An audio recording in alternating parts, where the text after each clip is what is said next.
예, 안녕하십니까. 기본소득 한국 네트워크의 안효상입니다. 2021년 한국 기본소득 포럼에 오신 모든 분들을 환영합니다. 여러 가지 위기를 넘어서 사회적 생태적 전환에 함께하는 여러분들을 만나는 일이기 때문입니다. 제가 프롬프터가 없어서 말을 못 들을 것 같아서 이걸 들고 나왔습니다. 예, 인사말을 짧게 하겠습니다. 올해 기본소득 한국 기본소득 포럼의 주제가 기본소득이 있는 복지국가로 가는 길입니다.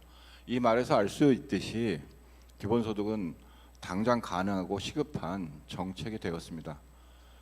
이것은 기본소득에 대한 시대적 요청이 커지고 또 여기 계신 모든 분들의 기본소득에 대한 요구가 강력해졌기 때문일 거라고 생각합니다. 물론 기본소득이라는 의제가 부상한 데는 코로나 바이러스 위기가 있었습니다.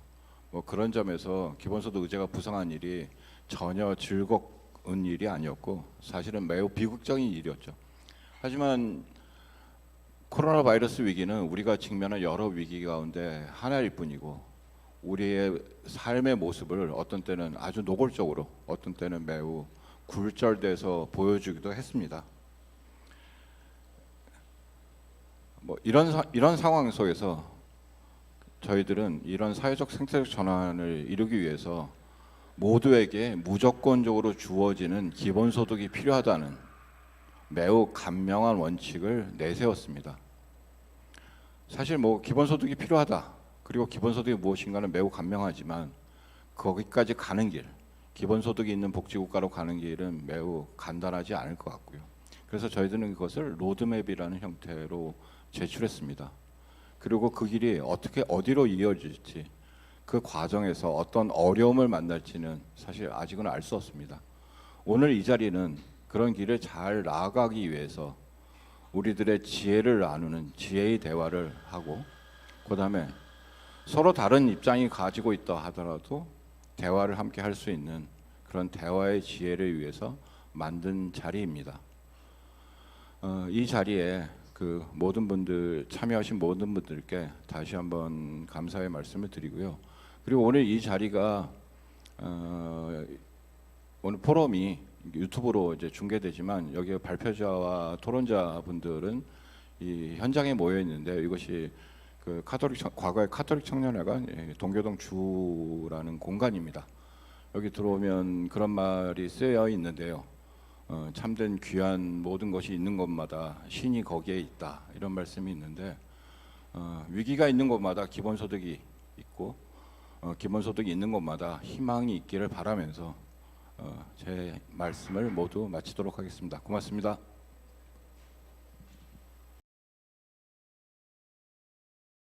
안녕하세요. 2021년 한국 기본소득 포럼을 1세션을 시작하도록 하겠습니다.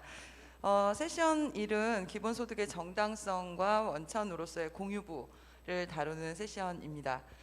이 세션에서는 우리 네트워크의 주요 이론가이시자 언제나 믿고 볼 수 있는 두 분의 발표자분을 모셨습니다. 토지자유연구소 소장님이신 남기엽 선생님이 토지보유세 토지배당 기본소득이라는 주제로 발표를 해 주실 거고요. 그리고 이 국회 내에서 굉장히 활동을 열심히 잘 하고 계시는 이 소득당의 용해인 의원실의 보좌관이신 장은배 선생님 모셨습니다. 그래서 공유부와 개발이익 환수라는 주제로 오늘 굉장히 상세한 지금 현재 핫한 주제인 이 개발이익 환수와 관련된 것들을 우리에게 잘 설명을 해 주실 것이고요.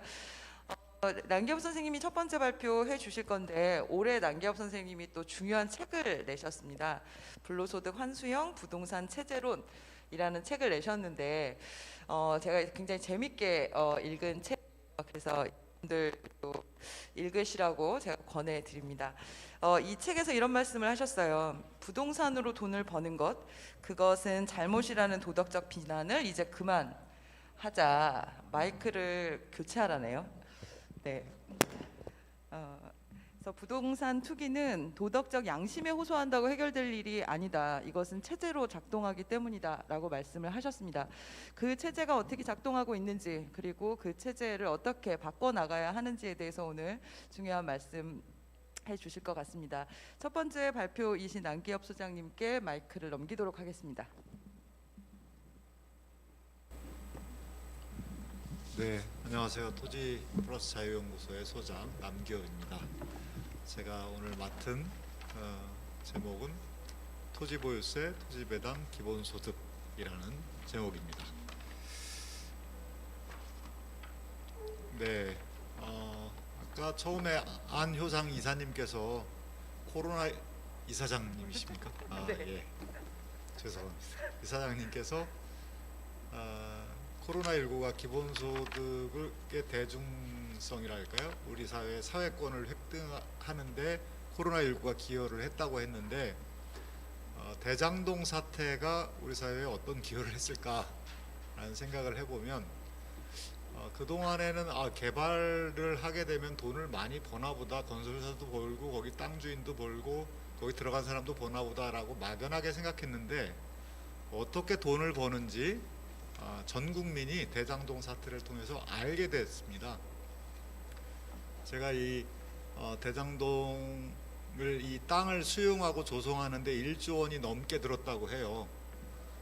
근데 그거하고 가격이 비슷한 유조선을 옆에 비교를 해봤습니다. 가격이 비슷합니다. 근데 대장동 땅은요, 평당 300만 원에 사들였고 한 400만 원을 투입해서 평당 700만 원의 조성 원가가 됐습니다. 근데 택지를 분양할 때는 1,300만 원이 됐어요. 그리고 택지에다가 이제 집을 지어서 분양할 때는 2,600만 원 가량 됐다고 합니다.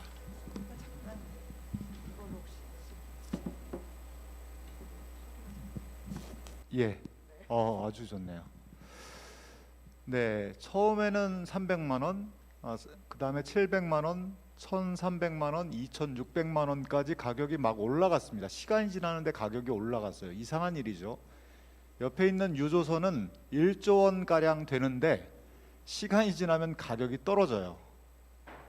예, 이게 바로 토지의 특수성입니다. 예, 그러니까 토지는 만들어낼 수가 없고 모두가 필요한데요.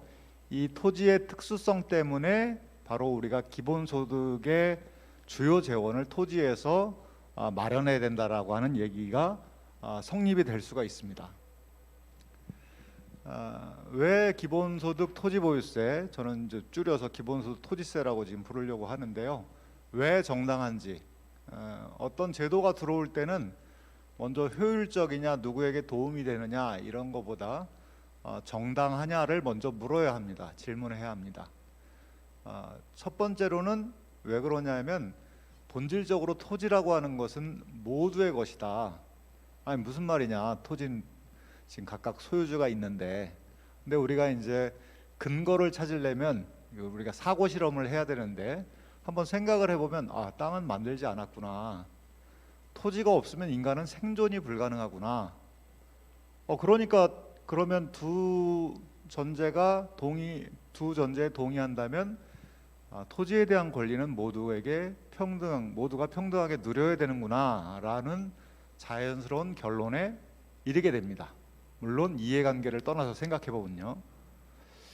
그리고 두 번째는 뭐냐면 땅에서 발생하는 가치가 사회가 만들었다는 것이에요. 땅에서 발생하는 가치를 학문적으로는 지대라고 부르는데요. 대표적으로 토지의 공공성을 강하게 주장했었던 헨리 조지는 이런 말을 합니다. 사회 전체가 창출한 지대, 이것은 사회 전체의 것이 되어야 한다. 토지 자체도 모두의 것이라고 할 수 있고 토지에서 발생한 가치도 사회가 만들었고 그러니 사회 전체의 것이 되어야 된다라는 얘기가 자연스럽게 우리가 동의할 수 있을 것 같습니다. 대장동 땅의 가격이 계속 올라간 것은 원래는 농지를 집을 짓는 땅으로 정부가 전환했고 사람들이 거기에 들어가서 살고 여러 가지 편의시설이 들어가면서 땅 가치가 올라간 것입니다.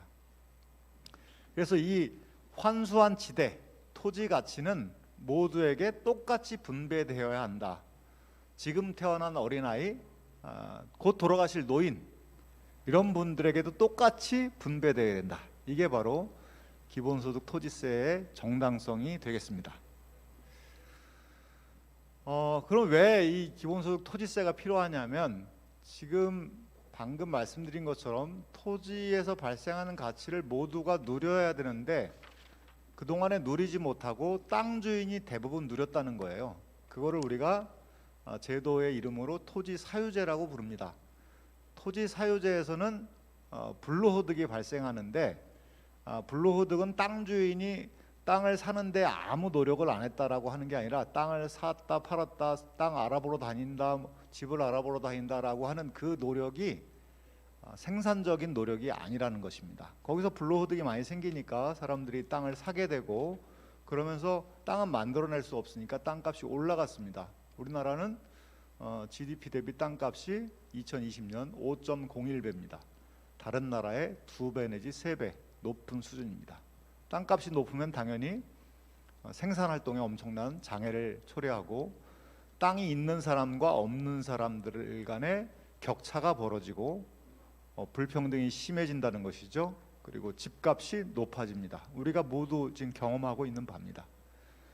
땅값이 올라가는데 그럼 모두가 땅을 똑같이 갖고 있다, 평등하게 갖고 있다라고 하면, 소유하고 있다고 하면 아무 문제가 안 되는데, 토지 소유 자체도 굉장히 불평등하다.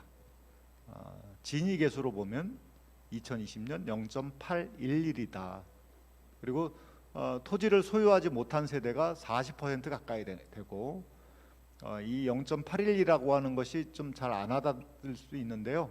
우리가 해방 직후에 소수의 지주, 대다수의 소작농이라고 표현될 수 있는 농업사회, 해방 직후에 토지 소유 진위계수가 0.73이었습니다. 해방 직후보다 더 나쁜 상태인 거죠. 그런 상태에서 가격이 올라가니까 우리 불로소득이 발생했고, 2020년만 해도 최근에 저희 연구소가 추산했더니 445.5조 원 불로소득이 발생했습니다. 이것은 땅이 없는 사람들, 그리고 지나치게 집을 비싸게 산 사람들, 이런 사람들의 소득이 결국엔 부동산을 과다하게 소유한 사람들, 땅을 과다하게 소유한 사람들에게 이전된 것이죠. 역재분배가 됐습니다. 이걸 보면 불평등의 주범이 땅이구나라고 하는, 우리가 실생활에서 느끼는 것을 그대로 보여줍니다. 개인들만 이렇게 투기를 통해서 불로소득을 누리려고 하는 게 아니라 법인도 굉장히 투기가 심각합니다. 우리나라는 개인과 법인, 심지어 국가가 50년 넘게 불로소득 누리기 경쟁을 벌여왔는데, 법인은 다른 나라하고 비교해 보면 땅 구입하는데 OECD 국가의 9배의 자금을 40년 넘게 투입했습니다. 최상위 0.01%, 그러니까 23개의 회사가 보유한 보유가액 추이가 2019년에는 16.6조 원이었는데 2020년에는 19.7조 원입니다. 한 개의 회사가 19.7조 원. 이게 이제 공시지가니까 시가로는 한 35조 원 정도 되겠죠. 예, 법인의 토지 소유 집중도 굉장히 심각하고 투기를 많이 하고 있다. 투기를 열심히 하면 그게 생산활동이면 좋은데 생산활동이 아니라는 것에 문제가 있습니다. 그러면 이 투기를 하는 이유는, 지금 서정희 선생님이 제 책을 짧게 읽어주셨지만 이게 투기하는 것은 나쁘다 이렇게 해서 될 일이 아니고, 개발 경제 행위자, 법인이든 개인이든 투기를 하는 이유는 돈이 되기 때문에, 다른 거 하는 것보다 기대되는 수익률이 높기 때문에 그런데, 그러면 수익률을 낮추는 게 관건이 되지 않겠습니까? 가장 좋은 수단이 바로 토지 보유세입니다. 보유세를 높이면 수익률이 낮아집니다. 그러나 보유세는 조세 저항이라고 하는 또 극복하기 어려운 난제가 있죠. 이런기 때문에 더더군다나 처음에 우리가 정당성에서 살펴봤지만 기본소득하고 연계해야 할 필요가 있고요. 이렇게 해서 고민 끝에 나온 대안이, 저희들이 제출한 대안이 기본소득 토지세입니다. 지금 기본소득 토지세를 국세로 도입하자고 하고 있는데요. 현행 국세는 보유세의 일종인 종부세가 있습니다. 이 국세인 종부세를 국세인 기본소득 토지세로 대체하자고 하는 것인데, 왜냐하면 종합부동산세가 보유세를 강화하는데 한계가 있기 때문에 그렇습니다. 과세 대상도 한계가 있고, 또 종부세는 또 이렇게 여러 부동산을 골고루 갖고 있는 사람, 예를 들어서 건물도 갖고 있고 집도 갖고 있고 땅도 갖고 있는 사람들에게 굉장히 혜택이 많이 돌아가는 그런 세금이고요. 부동산 가액이 똑같으면 똑같은 세금을 내야 되는데 그렇지 않습니다. 근데 그것을 그런 문제를 해결하는 것이 기본소득 토지세고, 용도별로 차등가세하는 것을 폐지하고 과표도 아주 단순하게 만들었고요. 그리고 개인별로 합산하고 세율도 노진세로 설계한다는 것은 응능입니다. 능력이 많은 사람들이, 토지를 많이 가지고 있는 사람들이 많이 내게 하겠다는 겁니다. 물론 기초지자체가 지금 징수하고 있는 재산세 토지분은 빼주는 겁니다. 그리고 세수 전액은 기본소득으로 지급하게 됩니다. 이런 설계를 갖고 있고요. 한번 시산을 해봤습니다. 시뮬레이션을 해봤는데, 이거는 과세 구간과 세율을, 과표 체계를 어떻게 하느냐에 따라서 기본소득의 액수가 달라지죠. 저희는 요게 좀 적당하지 않을까, 이걸 기본 골간으로 하고 있고, 지금 저희 연구소에서는 계속 시뮬레이션을 하고 있습니다. 변수를 집어넣고. 대충 이렇게 보면 이런 구조 속에서 하면은 1인당 77만 2천 원, 인당 77만 2천 원이 지급이 됩니다. 그리고 3인 가구로 하면 1주택자는 시가 15억 원의 주택이 있는 사람부터 순부담이 되고요. 그 다음에 4인 가구는 여기 그림에 보니까 17억 원부터 순부담 가구가 됩니다. 가구 수가 늘어나면 20억 원 정도 되겠죠. 예, 이렇게 늘어나는데, 여기에서 보시면 우리나라의 38.8%의 세대는 땅이 한 평도 없기 때문에 그분들은 그냥 받는 것만 있습니다. 그러니까 중저가 주택을 갖고 있는 사람도 받는 것만 내는 게 있지만 받는 게 더 많죠. 그동안에 토지 투기가 일어나서 손해를 많이 본 사람들이 이제 혜택을 보는 그런 구조로 전환이 되는 건데요. 여기서 보시듯이 이 제도는 유주택자보다 무주택자에게 유리합니다. 집이 없는 사람에게 유리하죠. 다주택자보다 1주택자에게 유리하고요. 고가주택 소유자보다 중저가주택 소유자에게 유리합니다. 그러니까 이 기본소득 토지세를 실행하게 되면 소득에 맞지 않는 과도한 빚을 내서 집을 소유하는 그런 경향이 크게 줄어들 겁니다. 왜냐하면 순수해가 줄어들기 때문에. 그리고 이 제도가 들어오게 되면 우리나라에 150만 채가 넘는 빈집이 있습니다. 또 다주택자들이 228만 명이 있는데, 이런 보유한 주택이 또 기업의 비업무용 토지, 이런 것이 시장에 나올 가능성이 매우 높다. 이렇게 되면 부동산 가격이 하향 안정화될 수 있습니다. 그러면 부동산 때문에 발생하는 불평등도 줄어들고 소득 분배도 개선되고, 토지를 갖고 있는 사람들은 이제 놀리는 게 아니라 효율적으로 사용하려고 하고, 아까 말씀드린 것처럼 23개의 법인 회사들이 평균 보유하고 있는 게 공시가격으로 20조 원 가까이 됐는데, 재벌이 사실은 토지를 많이 갖고 있죠. 재벌의 경제적 위상이 하락하고 중소기업과 신규 기업의 위상은 올라갈 수 있다라고 하는 겁니다. 쟁점이 여러 가지가 있는데요. 이거 하나하나 답하는 거는 시간이 너무 걸릴 것 같고요. 왜 부동산이 아니라 토지에 부과하는가라는 여기 질문이 있습니다. 이거는 부동산은 건물과 합인데, 건물은 인간이 만들어낸 생산한 거고요. 건물이 깔고 있는 땅이 우리 인간이 모든 사람이, 대한민국 모든 국민이 동등한 권리를 갖고 있다는 철학 때문에 그렇고요. 그 1가구 1주택자는 토지세를 깎아줘야 되는 거 아닌가 이런 질문을 할 수 있는데 거의 대부분의 1주택자는 혜택을 봅니다. 예. 그리고 뭐 2주택을 소유해도 이것은 뭐 그 자체가 문제가 되지 않습니다. 예를 들어 3인 가구면은 15억 원 정도가 이제 그 내는 것과 받는 것이 똑같아지는데 그러면 뭐 2주택 소유자가 5억짜리 집과 또 5억짜리 또 다른 집을 하나 소유하고 있다 해도 똑같은 부담이 되겠죠. 그것은 이제 집을 한 채 소유할지 두 채 소유할지 이것은 스스로 알아서 하는 것이 가장 좋습니다. 또 토지세가 이중과세가 아니냐 이렇게 하는데 이중과세가 아니고요. 그리고 뭐 그러면은 법인의 토지세 부담이 늘어날 텐데 그러면은 생산활동이 지금 위축되는 거 아니냐? 그렇지 않고 오히려 생산활동이 더 촉진된다고 하는 것이 수많은 연구의 결과입니다. 예. 그럼 뭐 낼 수 없는 개인과 법인은 어떻게 할 거냐? 이거는 그거는 이제 유예를 해주고 나중에 납부하고 상속이나 매각을 했을 때 낼 수 있도록 도와주면 됩니다.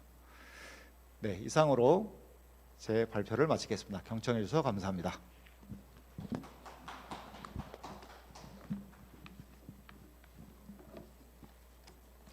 네, 남기혁 소장님 감사드립니다. 역시 좋은 발표를 기대에 부응하여 잘 해주셔서 너무 감사드리고요. 두 번째 발표는 아까 소개에서 말씀드린 것처럼 장은배 보좌관님이 이제 발표를 해주실 겁니다. 제가 이따가 다시 설명을 드리겠지만 올해의 우리의 포럼의 전체적인 주제는 기본소득이 있는 복지국가로 가는 길입니다. 저희가 20개월의 작업을 통해서 기본소득을 한국 사회에서 어떻게 규정하고 만들어낼 것인가와 관련해서 로드맵을 발표를 했고요, 8월에. 그래서 그 로드맵과 관련해서 각각의 주제별로 같이 이야기를 더 심도 있게 나누어보고 각계각층의 말씀들을 좀 듣고 이런 자리들을 세션별로 구성을 했습니다. 그 중에서 굉장히 중요한 기본소득의 원칙이라고 우리가 늘 이야기해온 이 공유부와 관련된 주제를 1세션에서 다루고 있고요. 그 주제와 관련해서 이론적으로 그리고 현실적으로 굉장히 밀접한 그런 주제를 장은배 부장관님이 해주실 것 같습니다. 발표 부탁드리겠습니다. 예, 안녕하세요. 저는 원래 그 용해인 의원실에 보좌관 하고 있는데 용해인 의원실이 지금 국회 상임위로는 기획재정위원회에 속해 있어요. 그래서 기획재정위원회는 주로 이제 국가경제라든가 뭐 예산, 결산 뭐 이런 숫자 관련된 것들을 주로 다루는데 원래 사실은 이 주제에 적합한 전문가는 아마도 국회 상임위로 따지면 국토위 속하이신 분이 아닐까 이렇게 생각이 듭니다. 그래서 전문가는 아니라는 말씀을 먼저 좀 드리고 시작을 하고 싶고요. 예, 오늘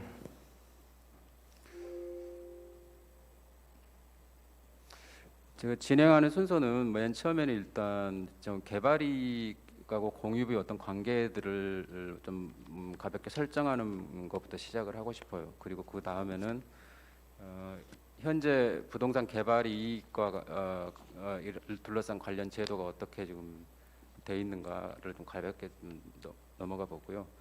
그 다음에 이제 부동산 개발 이익을 환수하는 제도는 또 어떻게 돼 있는가 이거를 좀 짚고 넘어간 다음에 제가 속해 있는 기본소득당의 대안들을 제시하는 걸로 이렇게 진행을 하겠습니다.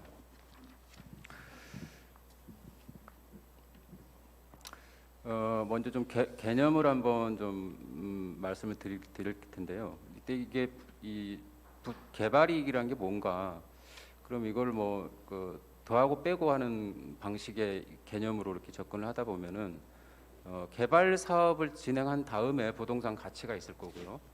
그 다음에 개발 사업의 시작 시점에 부동산 가치가 있을 겁니다. 그걸 빼줘야 되겠죠. 그리고 이제 개발을 하면서 들어가는 비용들이 있을 거고요. 그걸 이제 두 개를 합한 가격을 개발 사업 이후 최종적인 어떤 사업 이후의 가치에서 빼준 게 이렇게 개발이익이라고 보통 얘기를 합니다.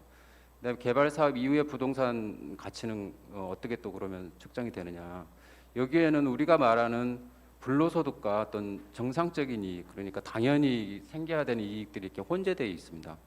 예를 들면 토지의 용도 변경, 뭐 인허가 등으로 발생한 이익, 이거는 왠지 그러니까 이익의 어떤 귀속 주체의 입장에서 봤을 때는 내가 노력한 거하고 관계 없는 소득인 겁니다. 이익인 거죠. 그리고 또 부동산 시장 환경의 변동 등으로 발생하는 이것도 내가 노력한 거하고 아무 관계가 없는 이익입니다. 그런데 또 일부에서는 개발 사업자들이 부동산의 어떤 모델 뭐 어떤 그 단지나 그 건물의 구성이라든가 뭐 이런 것들을 좀 굉장히 멋지게 해가지고 그런 창의성으로도 발현한 이익도 분명히 있을 겁니다.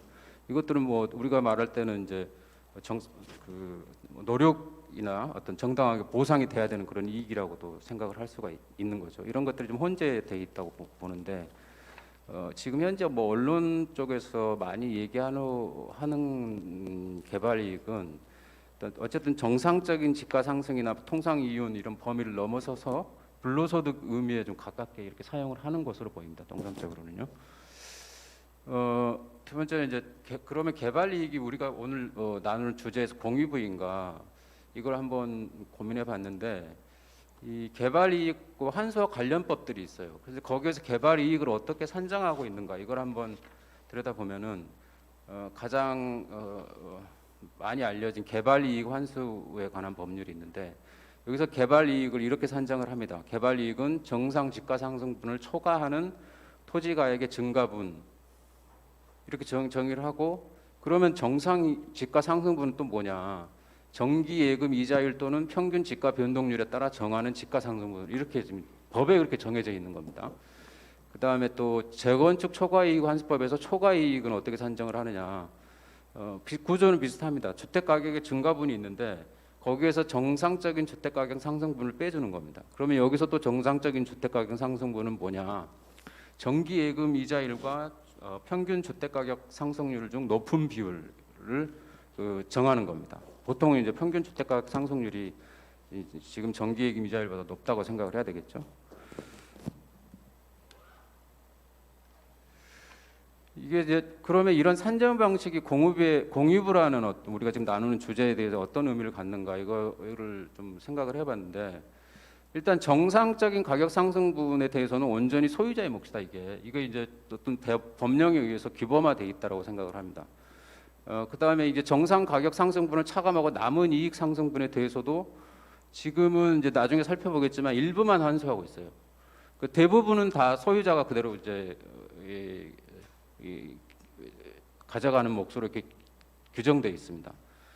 근데 이제 만약에 어쨌든 간에 이렇게 지금 뭐 정상 가격 상승 부분뿐만이 아니고 어떤 그걸 초과하는 이익에 대해서도 법령에서는 일부만 그렇게 좀 환수하는 제도를 두고 있고 대부분 다 소유자 몫임이라고 주장하고 있음에도 불구하고 이 정상 가격 상승분이라는 이런 제도를 이렇게 도입한 것은 어쨌든 소유자 내지 뭐 어떤 권리자의 몫으로 돌릴 수 없는 비정상적인 가격 상승을 인정한다라는 것은 이게 간접적인 방식으로 어떤 우리가 말하는 공유부라는 것들을 법령에서 규범화하고 있다라고 이렇게 해석할 수 있다. 저는 이렇게 생각을 합니다. 그래서 이제 뭐 저는 이걸 좀 구분했으면 좋겠는데 이 앞서서 남기혁 소장님도 이미 말씀을 하신 것 같은데 제가 좀 부연해서 강조드리고 하고 싶은 말씀은 공유부가 그러면 토지냐 토지 가치 상승분이냐 이걸 한번 고민해 볼 필요는 있다.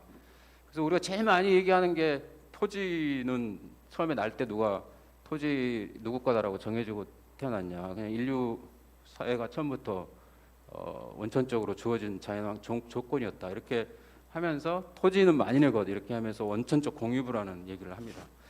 그리고 또 소극적으로는 원래 이 재산권이라는 게 이 기본적으로 그 자유주의 사상 흐름 안에서는 이게 노동에 의해서 획득되는 걸로 이렇게 설정이 되어 있는데 토지라는 게 노동이라는 거하고 무관하잖아요. 그냥 주어진 자연 환경인 거죠. 이렇게 해서 자연적 공유부로서 토지는 인정이 된다고 봅니다. 그런데 우리가 말하는 이제 지금은 중심되게 다루는 건 토지라기보다는 토지의 가치 상승을 지금 다루고 있다고 생각이 들어요. 그리고 지금 뭐 저희도 이제 기본소득, 토지세 이런 얘기를 앞에서도 했고 저도 하겠지만은 그것이 주되게 타겟팅하고 있는 이익이라는 것은 토지라는 어떤 물리적 자연이 아니고 토지의 가치 상승을 다루고 있다. 그래서 이 토지의 가치 상승은 사회적 공유부라는 개념으로 정확하게 좀 자리매김돼야 된다라는 생각을 합니다. 그리고 또 이제 이게 실천적 의미도 좀 그렇게 그러니까 사회적 공유부로서 토지의 가치 상승을 명확하는 것에 실천적인 좀 의미도 있다고 생각을 하는데요. 토지가 만약에 원천적 공유부라면은 그것의 논리적 기결은 토지의 완전한 공유화가 되겠죠. 그런데 이게 사회적 공유부라고 한다면 저 같은 경우는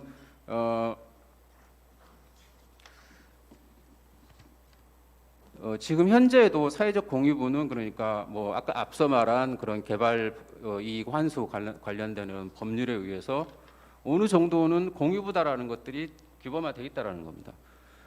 그리고 또 뭐 경제학에서 보면은 외부 효과가 뭐 긍정적인 것도 있고 부정적인 것도 있지만 경제학에서는 어쨌든 긍정적인 외부 효과이든 부정적인 외부 효과이든 이 시장 왜곡을 발생시키기 때문에 일단은 좀 안 좋은 것으로 이렇게 평가를 하는 걸로 알고 있어요.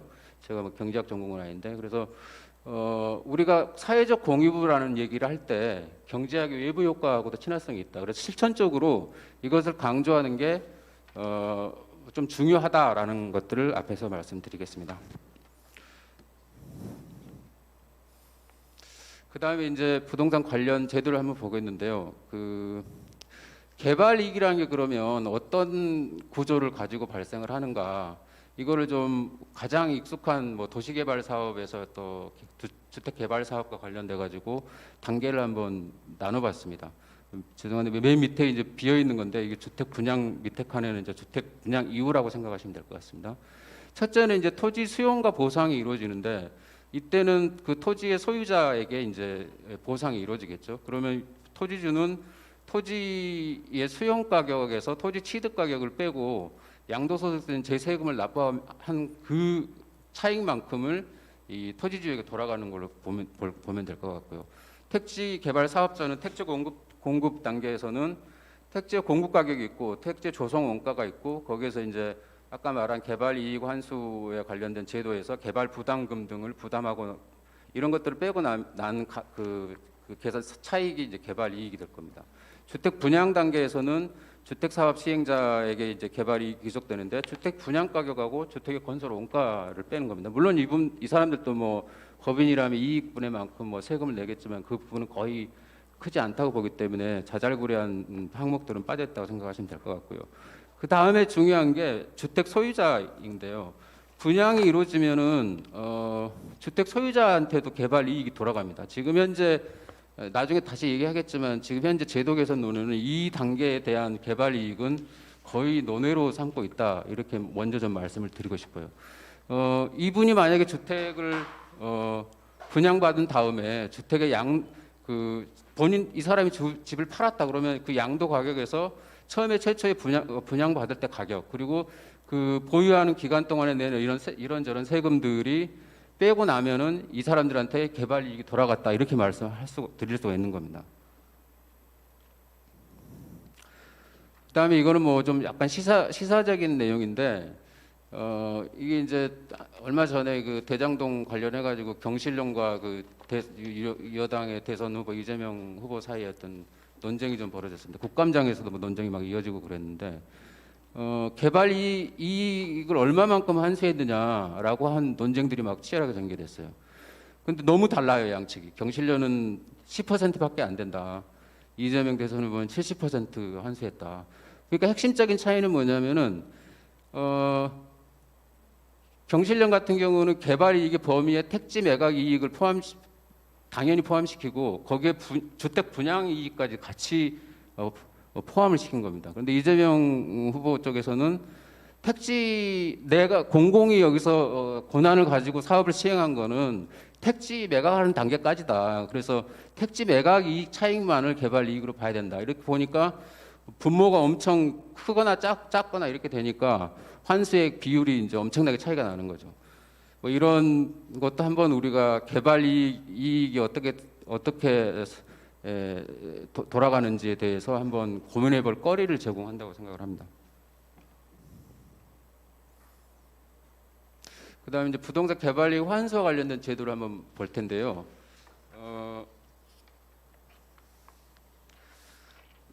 가장 많이 알려져 있는 게 개발 이익 환수 관련 법령들을 쭉 한번 볼게요. 국토의 이용 및 계획에 관한 법률 이런 게 있습니다. 그다음에 개발 이익 환수에 관한 법률도 있고요. 그다음에 재건축 초과 이익 환수에 관한 법률이 있고 또 개별 특별법들이 있어요. 지역에 뭐 재투자를 규정하거나 각종 부담금 제도를 이렇게 만든 개별 특별법들이 있는데 한번 보시면 될 것 같습니다.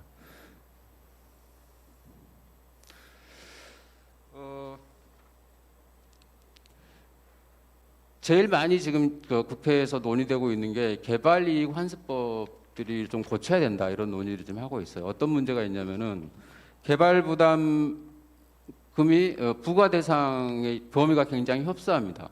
일단 건축물 건설 사업은 개발 부담금을 부과하는 대상이 아니에요. 환수를 뭐 할 게 없다라는 거죠. 뭐 건축물을 하면 여기서 말하면 대표적으로 주택, 그다음에 상가, 또 뭐 업무용 시설 이런 것들을 개발을 목적으로 한 거에 대해서는 부담금을 부과하지 않는다라는 겁니다.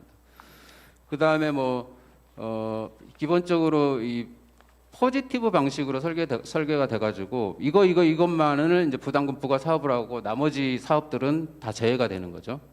그다음에 부담금 50% 감면 사업이 굉장히 많이 있고 또 그 중에서도 4개 사업은 이제 전액 부담금을 면제해버리고 있습니다. 뭐 산업단지 개발이라든가 공장용지 조성, 관광단지 조성, 물류단지 개발 뭐 이런 것들이 전액 면제되는 사업들입니다.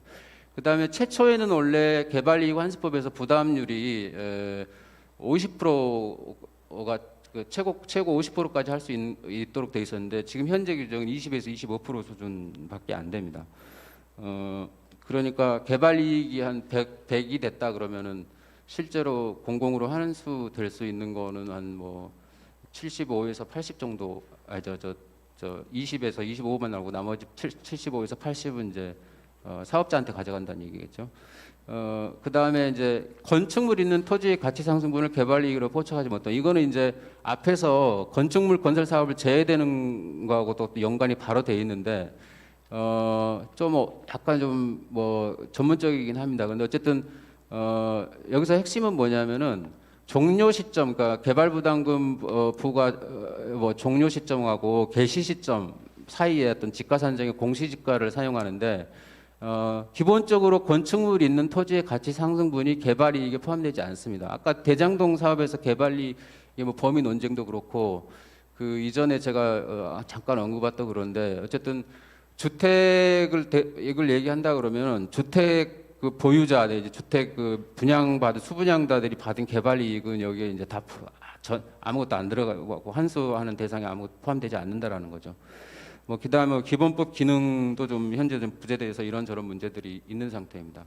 그러면 이거를 지금 정치권에서는 어떻게 좀 바꿔보자라고 하는 논의가 있느냐? 이외에도 몇 가지 더 있지만 대표적인 걸 좀 정리를 해봤고요. 국민의힘 의원도 잽싸게 개발이 그 환수 관련된 도시개발법 개정안을 내 가지고 민간 투자 지분 50% 미만으로 규제하겠다. 그다음에 민간 사업자 이윤율은 총 사업 비용의 6% 이내로 제한하겠다. 뭐 나름대로는 상당히 센 안을 이렇게 내긴 냈습니다. 그다음에 이낙연 의원, 진성준 의원 같은 경우는 개발 이익 환수법 개정안을 냈는데 개발 부담금 부담률 뭐 지금 아까 20에서 25% 정도 해 있는 걸로 2배 정도 높여 가지고 다시 45에서 50% 정도로 하겠다 이런 개정안을 냈고 그 다음 법이 굉장히 좀 상당히 그러니까 앞에서 제가 지적한 어떤 이런저런 한계들 문제들을 포괄적으로 좀 받아가지고 굉장히 중요한 개정안을 냈습니다. 개발이익 환수 대상에서 토지 조성 이외에 주택 등 건축물도 포함한다. 이게 빠져버리니까 굉장히 이제 협소해졌다는 말씀을 드렸고요.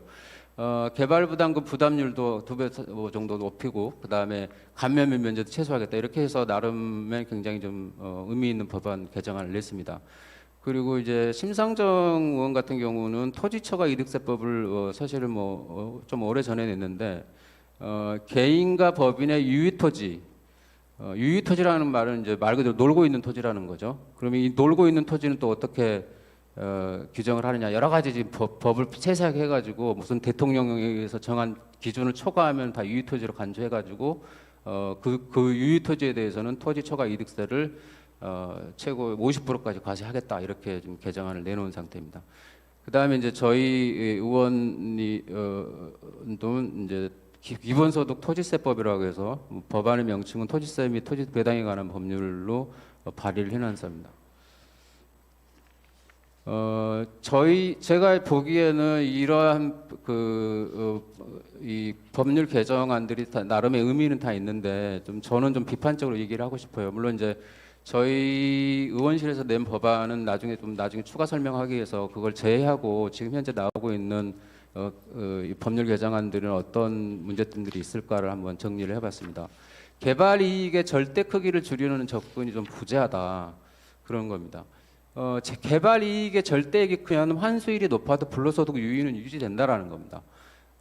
예를 들면 지금 개발부담금 관련된 개정안이 좀 50%까지 최고하는 거죠. 그리고 심상정 의원이 낸 토지초과 이득세도 모두 환수율이 50%까지 내는데, 그럼 50%를 환수해도 나머지 50% 이익이 크면 어떻게 되느냐? 그러면 저는 불로소득 유의는 여전히 강하다고 봅니다. 불로소득이라는 게 원래 그런 거잖아요. 그래서 이런 접근이 좀 부재하다라는 게 제 근본적인 문제의식이고요. 이게 유의토지 초과이득, 그러니까 토지 초과 이득세에 대해서는 제가 말씀드렸지만은 토지 전체의 지가 상승을 억제하는데 굉장히 좀 부족하지 않을까. 이게 저는 의미가 있다고 생각을 하는데, 이 유의토지라는 말로 딱 들어가 버리면 범위가 벌써 협소해져 버려요. 예를 들면 주차장이다 그러면 주차장이 이제 건물의 주차장 면적을 다 규정하잖아요. 그런데 그 주차장 면적이 대통령령에서 정한 어떤 그걸 벗어나면 그 유의토지로 이제 규정을 하는 건데, 그런 식으로 다 유의토지를만을 하는 게 전체 지가에 얼마 정도나 될까, 이런 생각이 좀 들었습니다. 불필요하다는 게 아니고 좀 역부족이다, 이런 느낌이 드는 거죠. 그리고 이제 두 번째 비판은 뭐냐면은, 아까도 말씀했지만은, 그리고 사실 대장동이 이것에서 별로 다뤄지지 않는 문제도 바로 이거라고 생각이 드는데, 그러니까 민간 사업자들이 이 화천대 천화대공 이런 분들이 가져간 이익이 그렇게 막대한 거는 사실은 주택 사업까지 같이 해서 그렇게 엄청나게 이게 가져간 건데, 그걸 가지고 지금 얘기를 하는데, 그러면 주택의 소분양자들이 또 얻는 이익에 대해서는 얘기를 하지 않는 거거든요. 그분들은 그러니까 싸게 그 주택을 분양받은 걸로 그냥 공공의 어떤 이익이 이루어졌다라는 접근인 것 같아요.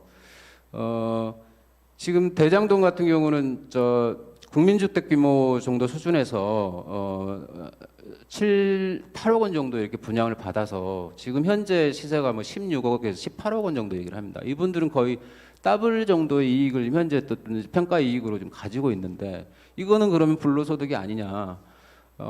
이런 것에 대해서 그러면 시정하는 어떤 접근들은 현재 제도 개선 정치권의 논의에서는 지금 빠져 있다, 이런 생각을 가지고 있습니다.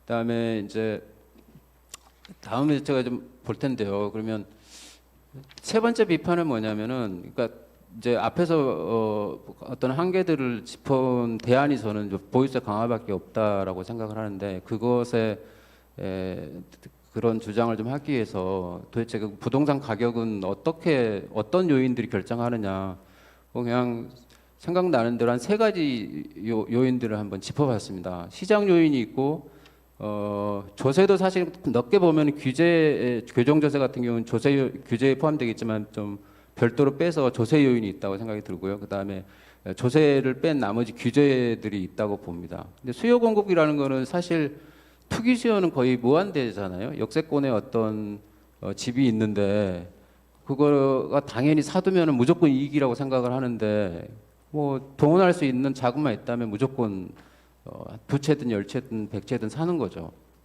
거의 무한대라고 보고, 토지는 아까 말해서 공급 확대가 불가능하고, 그러다 보니까 주택 공급 확대는 제한적이고, 그리고 주택 공급이 이루어지더라도 한 2년, 3년, 4년, 5년 있다가 그게 이게 이루어지는데 뭐 하여튼 수요 공급에 의해서 이게 좀 법칙에서 이게 주택 시장을 잡는다. 그건 좀 원천적으로 불가능하다. 예전에 한번 저도 공급 확대로 한참 나올 때 우리나라 전체 주택 공급량하고 그다음에 주택 가격 변화를 한번 그래프로 한번 그려본 적이 있어요. 그래프를 보니까 전혀 인과관계를 찾을 수가 없어요. 오히려 공급이 확대되는 시점에 뭐 이런 주택 가격 상승이 더 일어나는 그런 뭐 어떻게 보면 역인과관계, 뭐 역상관관계 이런 것들이 차라리 볼 수는 있을지 모르겠지만 공급이 확대돼 가지고 주택 가격이나 부동산 가격이 떨어졌다 이런 패턴은 전혀 발견할 수가 없습니다. 그다음에 뭐 금리 지금 현재는 사실 금리 때문에 지금 주택 가격이 부동산 가격이 떨어진다 이렇게 얘기를 하는 것 같은데 이것도 기본적으로는 저희가 통제가 어려운 환경에서 시장적인 요인에 의해 가지고 결정이 되는 거고 또 고금리를 필요하다고 하더라도 이게 고금리 정책을 쓰면 또 서민들이 엄청 또 고통을 받는 일이 생깁니다. 조세 요인 중에는 보유세가 그래도 자산 가격 안정이 가장 우수한데 이건 아까 살펴본 것처럼 현재 체제에서는 저항이 매우 높다. 그 다음에 정부세는 어쨌든 지금까지 실패했고 이런 근본적인 한계가 있다. 보유세 강하게 이런 게 있고요. 양도소득세는 지금 또 국회에서 많이 논의하고 있는데 잠김 현상 같은 부작용이 심합니다. 그리고 1주택자를 대상으로 해서 과세 강화를 하기에도 좀 되게 어렵습니다. 그 다음에 규제 요인을 보니까 가격 규제, 소유 규제, 대출 규제 있는데 가격 규제, 소유 규제는 기본적으로 저는 우리가 위헌 문제를 그러니까 부동산 가격 오로지 안정이라는 하나의 목적만을 위해서 필요한 정도, 충분한 정도의 가격 규제, 소유 규제 이걸 우리가 할 수 있을까? 예를 들면 가장 대표적으로 생각하는 소유 규제 같은 1가구 2주택까지만 인정하겠다. 1가구 뭐 더 늘려서 3주택까지만 인정하겠다. 이렇게 해도 저는 효과는 있을 거라고 생각하지만 그게 사회적 합의에 이르러서 제도화될 수 있는 희망이라는 것은 난망하다라는 거죠. 뭐 이런 저런 한계들이 있다라는 겁니다.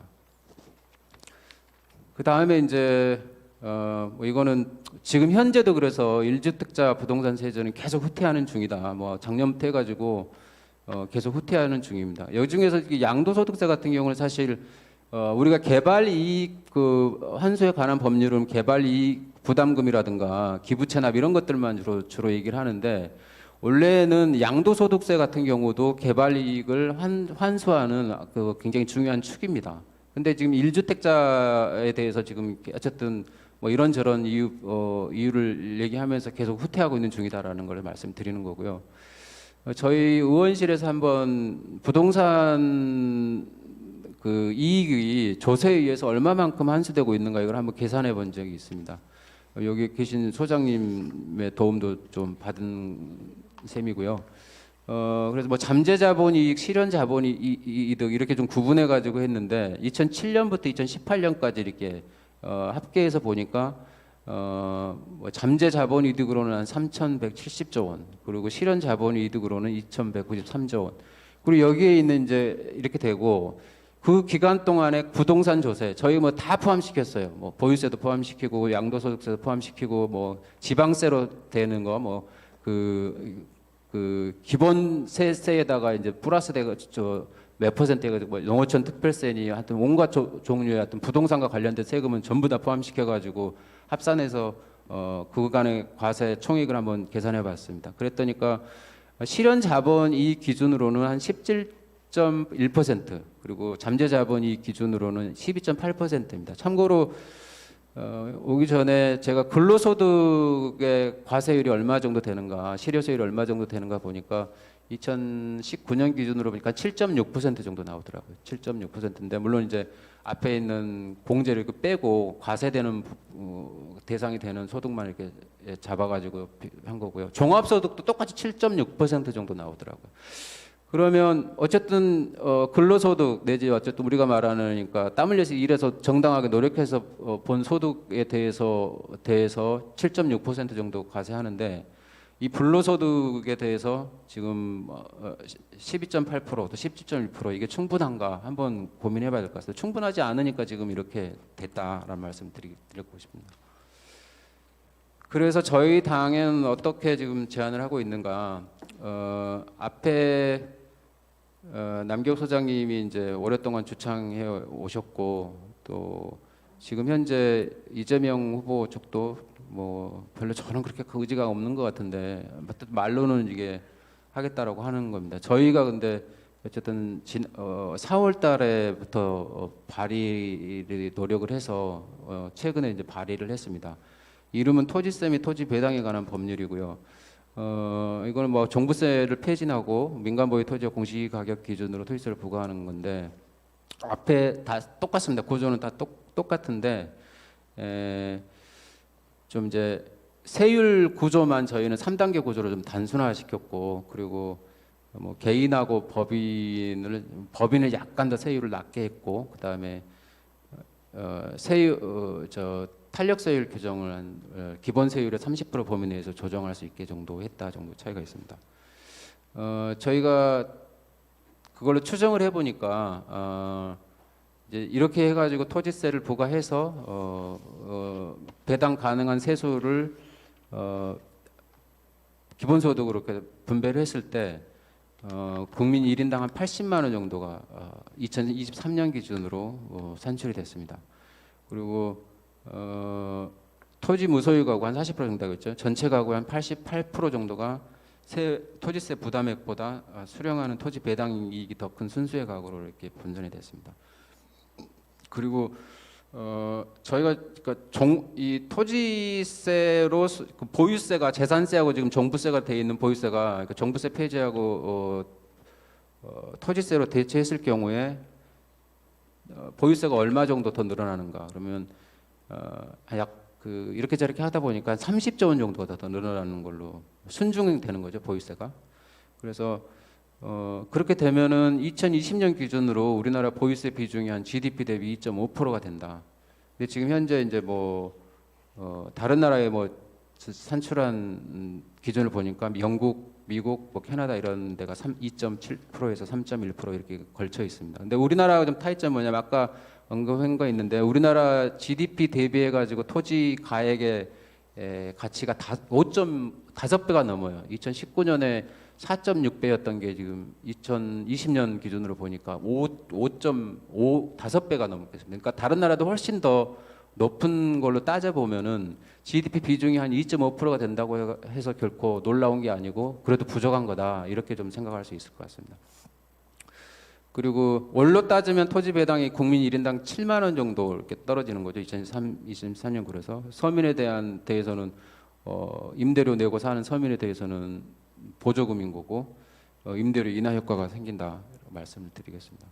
그리고 토지 임대부 공공임대 전면 확대가 저희 또 제안인데요.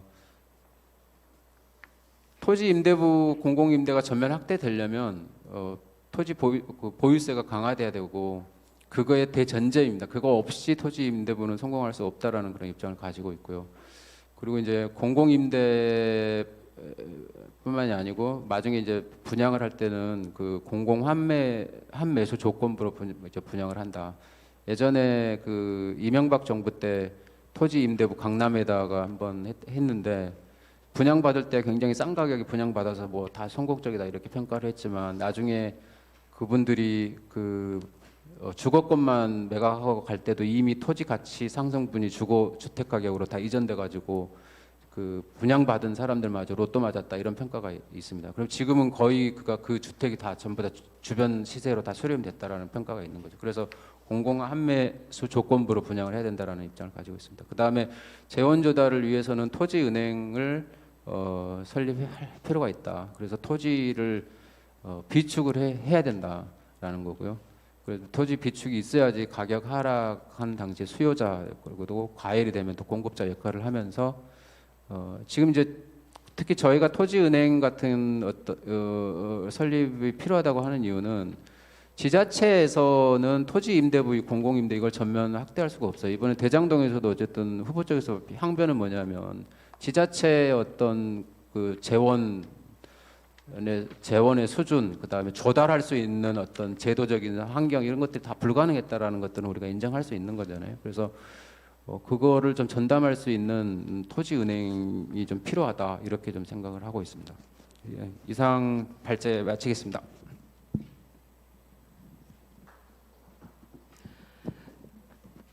네, 네, 장우배 부장관님 감사드립니다. 굉장히 좋은 공부가 저뿐만 아니라 지금 현장에 계신 분들 그리고 유튜브로 보고 계시는 분들께 또 좋은 공부가 되지 않았나 하는 생각이 듭니다. 저희가 오늘 세션은 이번 1세션도 그렇고 2세션도 그렇고 그래서 우리가 이 기본소득 있는 복지국가를 어떻게 만들 것인가와 관련해서 중요한 주제, 핵심 주제 두 가지를 잡았고요. 그 세션에서 그래서 이 사회와 패널을 기본소득이 있는 복지국가 이 로드맵의 지필진으로 구성을 했습니다. 그래서 주요한 어떤 이론적인 쟁점, 현실적인 쟁점들에 관해서는 지필진이 아니신 분들께 그리고 저희가 이 로드맵을 준비하면서도 주요한 이론적 근거가 됐었던 분들의 이야기들 뭐 이런 것들 모시고 이제 듣고요. 그리고 나서 이 사회와 패널은 로드맵 지필진으로 배치를 해봤는데요. 그래서 지금 1세션의 패널로는 뭐 지정 토론자라는 말은 좀 이상하고, 하여튼 패널이라는 용어를 써서 배치를 하긴 했지만, 그래서 기본소득 한국네트워크의 운영위원이신 윤영중 선생님을 모셨습니다. 그래서 선생님 두 발표 듣고 생각나시는 거 말씀을 해주셔도 좋고, 뭐 자유롭게. 왠지 오늘 보니까 발표자들끼리도 또 막 질의응답이 있을 것 같아요. 그렇죠? 네, 그래서 일단 윤영중 선생님 말씀 먼저 듣도록 하겠습니다. 네, 안녕하세요. 기본소득 한국네트워크의 운영위원인 윤영중이라고 합니다. 제가 그 두 가지 관점으로 토론을 좀 하고자 합니다. 첫 번째는 이제 방금 사회자 선생님이 말씀을 하셨던 기본소득 한국네트워크가 마련한 로드맵의 관점으로 이제 토론을 하고자 하고요. 두 번째 관점은 사실 조금은 외부자의 시각에서 두 분 발표에 대한 그 생각과 논평과 질문을 좀 던져보는 그 두 가지 관점을 좀 가지고 왔습니다. 그래서 두 번째 관점은 사실 일부는 제 의견이 아니라 약간 외부자의 시각으로 봤다라는 걸 조금 이제 감안하셔서 들어주셨으면 좋겠습니다. 기본적으로 제가 두 분의 안과 의견에 평소에 많이 공감을 하는 편이라서요. 네, 일단 첫 번째로 기본소득 한국네트워크의 로드맵의 관점에서 남기업 소장님의 발표를 말씀을 드린다면은 사실은 별로 말씀드릴 게 없습니다. 왜냐하면은 저희 로드맵에서 이제 그 해당 부분을 작성한 강남훈 교수님이 작성을 하셨고, 또 이제 강남훈 교수님과 평소 철학과 생각을 많이 남 교수님께서 공유하고 계시기 때문에 그렇지 않을까라고 생각이 되고요. 그렇지만 그 구체적인 설계에 있어서 가장 도드라진 차이는 그 세율 구조거든요. 그래서 물론 강남훈 교수가 작성한 그 이제 해당 부분에서 세율 구조를 정률세로 가져가기는 했지만, 근데 본문에서는 문장으로 누진적 구조로 가져갈 수도 있다라는 여지를 남기긴 했습니다. 그래서 근데 이제 정률세와 누진세의 차이점에 대해서는 제가 조금 이따 질문할 때 이제 그 질문을 좀 드리도록 하겠고요. 일단 그렇다면은 주로 남기업 소장님께는 약간 외부자의 시각에서 궁금한 점들을 많이 질문하려는 부분들이 좀 대다수인데요. 일단 부동산에 대해서 저도 요새 좀 부동산에 대해서 이제 크게 세 가지에 대한 이제 말씀을 먼저 좀 드리고 시작을 하고자 합니다. 첫 번째는 이 종부세 시즌 2에 대한 우리 좀 인식 이런 겁니다. 제가 요즘 며칠 동안 굉장히 스트레스를 받았습니다. 종부세를 거의 집중포화하고 있는 수많은 언론 보도들과 또 지식인들의 소위 지식인이라고 말하는 사람들의 이제 글들과 의견들과 이런 것들을 목도하고 접하면서 요 며칠간 특히 이제 어제 오늘 고지서를 받아들고 있잖아요. 종부세 고지서. 네, 저도 좀 받아봤으면 하는 고지서인데요. 근데 그런 고지서 이제 받는 그 시점과 맞춰서 정말 거의 말 그대로 집중포화를 하고 있죠. 근데 제가 물론 이 종부세 고지서를 받지 않는 사람으로서의 이해관계로서 말하는 게 아니라 왜 이렇게까지 시즌 1 때도 정말 집중 포화하고 그때는 정말 후퇴했는데 시즌 2 이렇게까지 집값이 오른 시대에도 정말 말 그대로 집중 포화를 하는구나. 도대체 어떤 문제점이 그렇게 그들을 자극했을까라는 것들을 제가 몇 가지만 꼽아봤는데 결국에는 다들 알고 있는 얘기입니다. 소득과 관계없이 세금이 올랐다는 거죠. 자산 가치가 오른 거는 우리가 보통 미실현 이득이라고 하기 때문에 직접적으로 월 소득이 달라진 것은 아닙니다. 그래서 소득과 관계없이 세금이 올랐다는 것이고, 그리고 세금 증가 폭이 컸습니다, 이번에. 근데 물론 그것도 1주택자에 대한 다양한 비과세 감면 제도들이 있기 때문에 실제로 오른 정도는 많지 않다라고 저 같은 사람들이 많이 주장을 하지만, 또 이제 그런 주장들조차도 또 엄청난 비판과 이런 것들을 받고 있는 상황입니다. 근데 왜 올랐냐라는 부분들은 분명히 따져봐야 되는데, 그 많은 언론들과 소위 지식인이라는 사람들이 종부세를 인상시켜서 올랐다라고 표현을 하고 있어요. 그 부분도 저는 상당히 불만이 있지만, 여튼 팩트는 종부세를 인상시켜서 올랐든 뭐해서 올랐든 증가폭이 컸다는 겁니다. 그리고 세 번째로 이 종부세에 낳은 시즌 2를 그 이제 이유를 설명할 수 있는 얘기는, 우리가 종부세를 내지 않는 사람들은 여기에 대해서 크게 목소리를 내지 않지만, 결국 세금이라는 것은 내지 않는 사람보다는 결국 내는 사람들의 목소리가 과잉 대표되는 현상을 피할 수가 없습니다. 그래서 결국 종부세의 경우도 우리가 2%라고 얘기를 했음에도 불구하고 그들의 목소리가 정말 엄청나게 증폭돼서 지금 퍼지고 있는 상황입니다.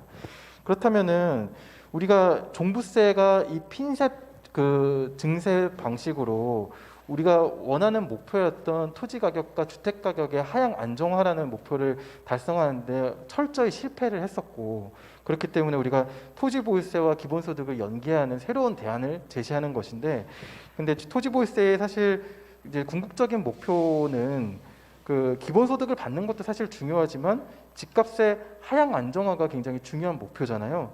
그런데 이제 그 저도 이 안에서 그 기본소득 그 같이 연구하고 또 여기 계신 선생님들과 같이 의논하다 보면서 그런 문제의식을 최근까지는 별로 못 받았는데, 최근에 이제 많은 보도들을 접하면서 조금 다르게 그 생각하게 된 부분들이 있습니다. 그 어떤 부분이냐면은, 지금 그 부동산을 둘러싼 이해관계가 최근 몇 년 사이에 굉장히 좀 많이 달라지지 않았나라는 것입니다. 예를 들면은 예전에는 이해관계의 격차가 예컨대 가격의 격차만큼 좀 적었던 것 같아요.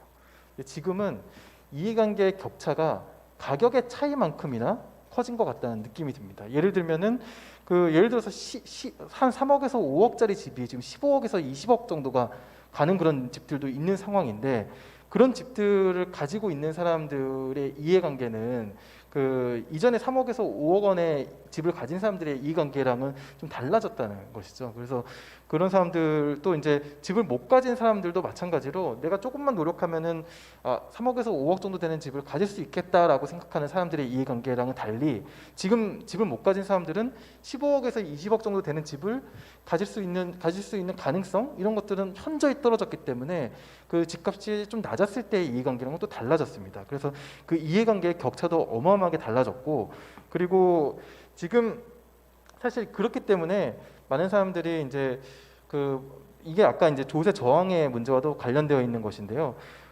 지금 가진 것이 줄어드는 것에 더 격하게 반응을 하고, 그리고 더 가질 게 생길 가능성 혹은 이제 그런 것들에게는 좀 덜 반응하는 측면들이 있습니다. 물론 가능성이 생긴다는 것만으로도 희망을 가질 수는 있겠으나, 지금 가지고 있는 것이 줄어드는 것에 대해서 조금 더 강력한 이해관계들이 생기는 그런 상황이 아닐까 싶습니다. 또 세 번째로 이런 얘기들도 많이 하더라고요. 연 70만 원의 기본 토지 월세 기반 기본소득을 받을 수 있는 기회와 청약을 할 수 있는 새로운 기회, 청약에 당첨될 확률이 조금 높아질 수 있는 청약의 기회가 있다면은 어느 것을 선택하겠느냐라고 질문을 한다면은 서울의 많은 중산층과 혹은 중산층이 좀 아닌 사람들조차도 청약의 기회, 청약에 좀 어떻게 보면 추첨될 가능성이 높아질 그런 기회가 나한테 연 70만 원보다 훨씬 소중한 것 같다라고 말하는 사람들이 많다는 거죠. 그게 이제 어떻게 보면 우리가 굉장히 엄중하게 봐야 되는 현실인 것 같습니다. 왜 저는 이제 그렇다면 그런 이해관계와 욕망이 어디서 비롯됐는가라는 생각을 좀 해봤는데요. 사실 우리가 주거에 해당되는 다양한 주거에 속해 있는 다양한 수요들이 그 주거로 이제 총집합되는 것 같습니다. 왜냐하면 이제 교육이라든지 직장이라든지 문화라든지 뭐 기반 시설이라든지 이런 다양한 삶의 질을 좌우하는 많은 것들이 어떻게 보면 주거에 몰리게 되잖아요. 그래서 이런 부동산을 둘러싼 이해관계들도 굉장히 좀 달라졌다라는 게 제가 생각하는 지금 부동산 우리가 이 조세 저항과 또 부동산 하향 안정화라는 그런 목표를 달성하기에 어떻게 보면은 굉장히 쉽지 않은 그런 그 환경을 좀 가지고 있지 않나라는 생각이 들었습니다. 그래서 이제부터 좀 질문을 좀 해보고자 하는데요. 제가 그 어젠가요? 오늘 아침에 그 어떤 이제 그 우석진 명지대 교수라는 분이 이제 인터뷰를 하신 내용이 있더라고요. 그래서 그 내용 중에 토지 보유세에 대한 비판을 하면서 그 지금 농지에는 어떻게 적용할 거냐, 창고에는 어떻게 적용할 거냐, 공장에는 어떻게 적용할 거냐, 사실 이런 얘기들을 그 질문을 던졌고 저는 여기에 대해서 남기혁 소장님이 그 지금까지 꽤 합리적인 답변들을 여러 차례 했다라고 생각을 하고 있지만 굉장히 그 여전히 많은 전문가들조차 거기에 대해서 명확하게 인지를 좀 못하고 있는 것 같습니다. 그래서 이 자리에서 그런 이제 그 다양한 이제 그러니까 거기서 이런 워딩이 나왔습니다. 그런 식으로 다 하나하나씩을 아마 예외로 해야 될 것 같은데 그렇게 예외를 두기 시작하면 한도 끝도 없을 것 같다. 굉장히 탁상공론 아니냐라고 이렇게 얘기를 하고 있는데 이제 그런 얘기들에 대한 좀 명쾌한 답변을 좀 한번 해주시는 게 이 자리에서도 좀 괜찮을 것 같고요. 두 번째로 드릴 질문은 그 저희가 로드맵에서 작성한 정률세 토지 보유세와 또 이제 소장님이 제시한 그 누진세 토지 보유세의 차이와 그런 이제 영향 이런 것들을 좀 설명을 해주시면 좋을 것 같다는 생각이 들고요. 또 세 번째는 그 많은 분들이 토지 보유세에 대해서 그 오해하고 계시는 것 중에 하나가 그 저희가 분명 여러 차례 많이 설명을 했는데도 이 부분을 정말 많이 오해를 하시더라고요. 왜 건물에 부과 안 하고 토지에만 부과해? 지금 문제 가격이 오른 건 건물이잖아. 그러니까 토지라고 하는 게 그냥 단순히 그냥 건물 없는 토지라고 생각하시는 분들도 너무 많으시고요. 그리고 전문가분들조차도 그 어떤 분은 실제로 이제 어떤 보고서에다가 강남의 아파트에는 부과 안 하는 그런 제도다 뭐 이런 식으로까지 쓴 경우가 있었습니다. 그래서 그 이제 그런 식의 오해들이 상당한데 물론 그 오해에 대해서 바로잡는 것도 필요하지만 아주 예외적으로 이런 사례도 좀 있는 것 같습니다. 예를 들면은 어떤 이제 제가 발견한 빌라 중에는 토지 지분이 없는 빌라인데요.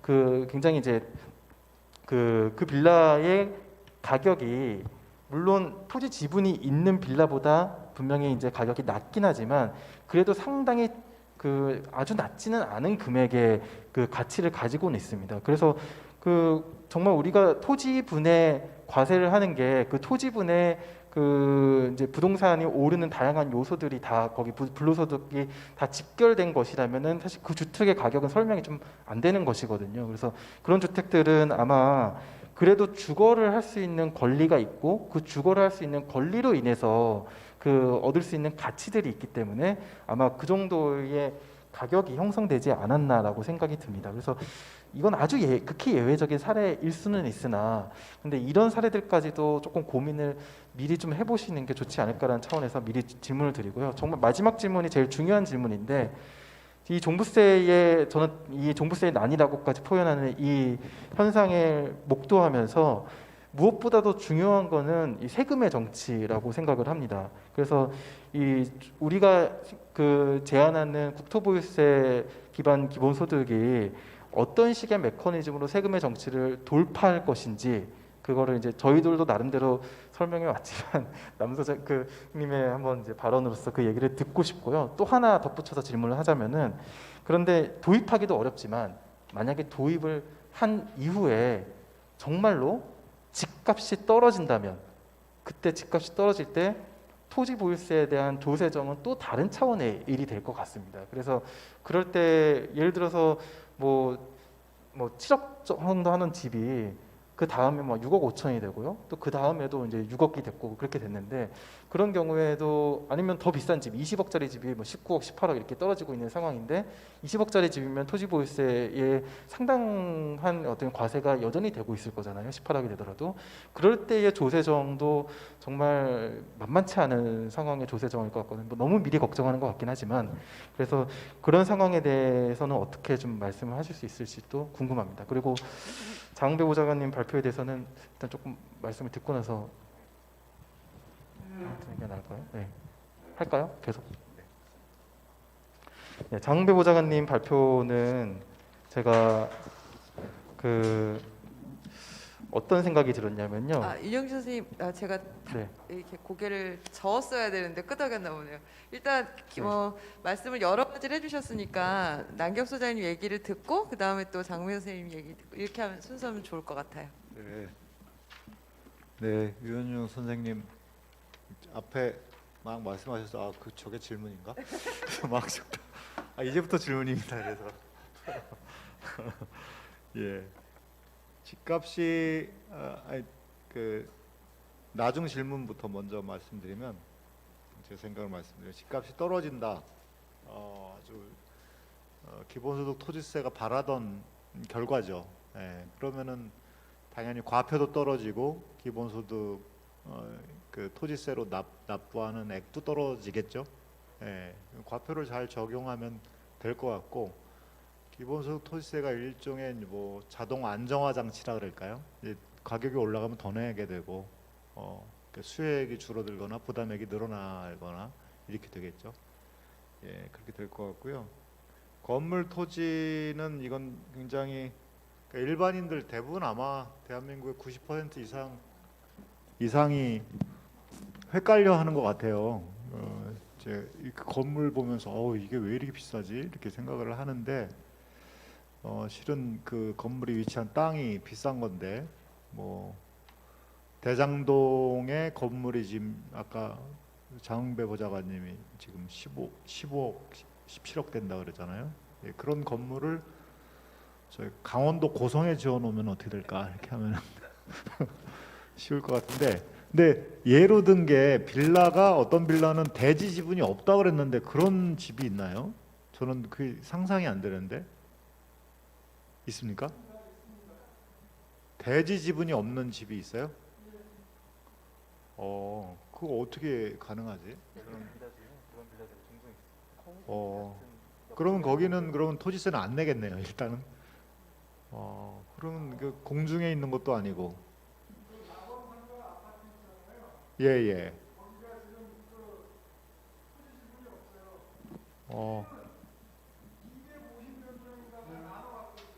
예.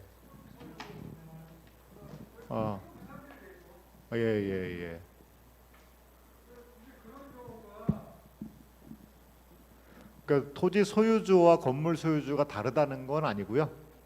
아니 그러니까 그 건물 소유주하고 토지 소유주가 다른 거죠. 그러니까 거기 아파트가 종로 3가라는 그 금싸라기 땅임에도 불구하고 아파트 값이 상대적으로 낮아요. 네네. 그 이유가 이러다가 이제 거기 인기 되는 거 아니야? 우리 방송 나간 다음에. 어쨌든 거기는 토지에 대해서는 그 지분이 없어요. 그거는 일종의 이제 토지 임대부 주택이네요.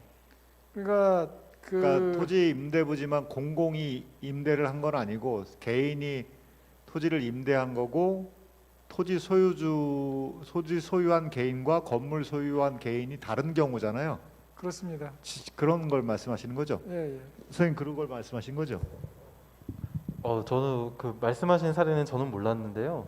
제가 그 경험했던 사례는 그 연립 빌라의 사례였습니다. 연립 빌라인데 그 빌라 중에서 전체 모든 세대가 그런 건 아니고 아주 일부의 한두 세대의 집만 그 토지 지분이 없는 상태로 조금 저렴하게 거래가 되고 있는 주택이 있었습니다. 그래서 그 사실 제가 매수할 뻔한 그런 집이었는데 매수를 예, 하셨어요? 등기부 아니요. 그래서 등기부를 보고 그리고 또 이제 그 설명을 듣고 나서 그때 굉장히 좀 오래된 연립 빌라라 가지고 재건축 가능성도 있고 그래서 사실 하진 않았습니다. 그거는 그러니까 사용권을 빌려가지고 토지를 빌려서 아마 지은 집이라고 볼 수 있고 토지와 건물의 소유자가 달라서 인 것 같아요. 뭐 안 그러면 설명이 안 되는데 건물이 있는데 땅 위에다가 지어놨으니까 그러면은 결국에는 그 빌라 소유자는 그 땅 주인에게 토지 임대료를 내겠죠. 예. 그러면 땅 주인은 그걸 받든 어떻든 간에 하여튼 토지 보유세를 그 사람이 납부해야 되는 거고. 예. 그러니까 그 건물이 싼 이유는 토지 가격이 빠졌기 때문에 싼 거로 그렇게밖에 볼 수밖에 없는데요. 그러니까 낙원상가도 지금 이관영 박사님 말씀하신 것처럼 거기 건물 가격이 싼 거는 토지 가격이 빠지고 토지 임대료를 그 낙원상가 그 땅 주인 200 몇 명의 주인이 그 토지 임대료를 건물 주인들이 내면 나눠 갖는 구조가 될 것 같은데 지분별로. 예. 제 질문의 요지는 그런 아주 예외적인 사례가 있다라는 게 아니라 우리가 생각하는 것보다 의외로 이 토지분이라는 것에 제대로 그 토지분의 가치, 우리가 토지분이라고 생각하는 것들의 가치가 총집결되어 있느냐라는 것입니다. 그래서 혹시 악리일 가능성도 있지 않을까라는 그런 질문이었습니다. 글쎄요. 그러니까 지금도 그러니까 주택과 일반 건축물이 있잖아요. 그 지금 우리 상가 여기 건물 이름이 뭐죠, 선생님? 청년문화공간. 이 건축물도 땅하고 건물을 분리해서 평가해가지고 땅의 가치를 나와 있어요. 그리고 일반 주택도 공동주택이든 단독주택이든 전부 땅을 평가를 했어요 이미. 그래서 국토부가 자료를 가지고 있고 지금 국토부의 자료 우리가 이제 막 그 기본소득 얼마 거둘 수 있는지 계산한 거는 거기 아파트 대지 지분도 다 포함돼서 나왔거든요. 이미 평가를 해놨어요. 근데 이제 주택 우리가 세금을 낼 때 건물하고 합쳐서 낼 뿐이죠. 근데 2004년까지는 사실은 주택도 건물과 토지를 분리해서 평가를 해서 땅은 종합토지세로 건물은 재산세로 냈거든요. 근데 이제 2005년부터 이제 그거를 그냥 뭐 강북에 더 비싼 집이 있는데 더 싼 집이 있는데 더 많이 내고 강남은 덜 낸다 뭐 이런 불합리함이 발생하니까 그 불합리함을 토지 평가를 제대로 하는 거로 극복하지 않고 그냥 합쳐버리는 거로 극복을 했어요.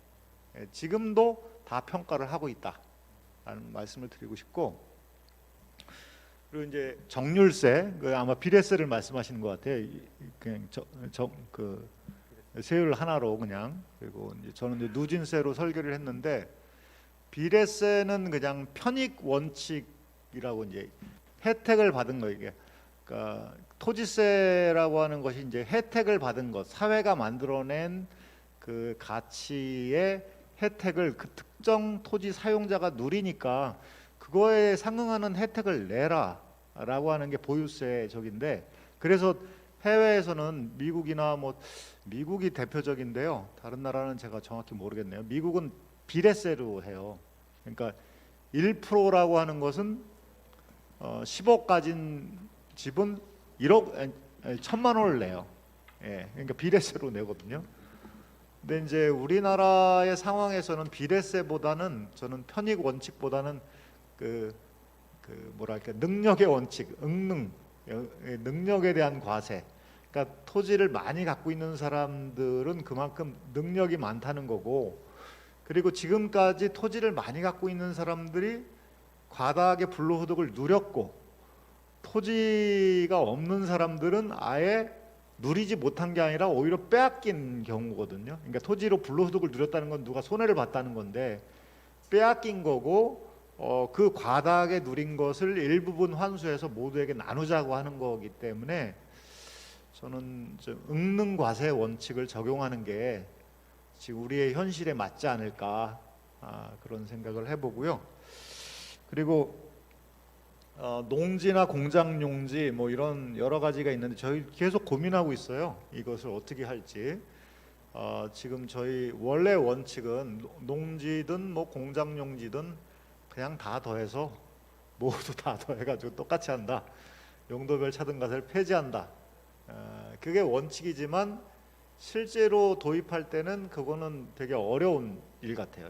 바로 그렇게 할 수는 없고 저희가 두 가지 카드를 가지고 있는데 하나는 과표 적용률. 예를 들어 농지를 더할 때는 농지와 공장 어떤 사람이 우리 윤영 선생님이 집도 가지고 있고 일반 건물도 가지고 있고 그냥 토지도 갖고 있고 농지도 갖고 있다. 주택이 깔고 있는 땅, 건물이 깔고 있는 땅, 그냥 나대지 토지, 농지 다 합치잖아요. 합치면은 농지를 합칠 때는 농지 공시가격에 뭐 0.몇 %를 곱해가지고 합치든지 그걸 이제 과표 적용률이라고 하는데 과표 적용률이라는 것과 그 다음에 이제 가감 비율, 뭐 공장 용지도 그렇게 할 수 있겠죠. 과표 적용률이라는 거를 처음에 도입해서 그것을 서서히 올리는 방법으로 하면 보유세를 강화하는 로드맵을 제시할 수가 있고요. 그러면은 토지 소유자들이 공장 소유자들이 이제 거기에 이제 적응하게 되겠죠. 그리고 예를 들어 뭐 지금 비업무용 토지라고 하는 것을 이제 저기 세법에서는 종합합산 토지라고 이렇게 부르는데 그런 토지에 대해서는 뭐 가감 비율을 적용해서 뭐 1이 아니라 1.2를 곱해 갖고 한다든지 뭐 하여튼 굉장히 좀 다양하게 해가지고 원칙은 그렇지만 과표 적용률이나 가감 적용률을 활용해서 이렇게 보유세 강화 로드맵도 제시하고 장기적인 과제로 가져가려고 하고 있습니다. 그러니까 지금 목표는 실효세를 1%인데 그 두 개를 적용하게 되면 좀 더 이렇게 점진적 강화를 하면서 세액도 높일 수 있지 않을까. 그리고 법인이 그 세제에 적응하는 시간을 또 줄 수 있지 않을까 그런 생각을 해봅니다. 예, 이상입니다. 네, 장우배 선생님에 대한 질문 마저 해주시고. 예.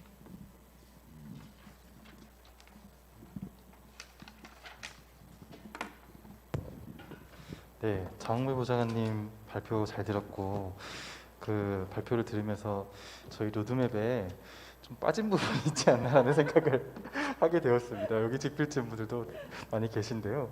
그 여기 사실 공유부 이론의 대가이신 금미 소장님도 계시는데, 네.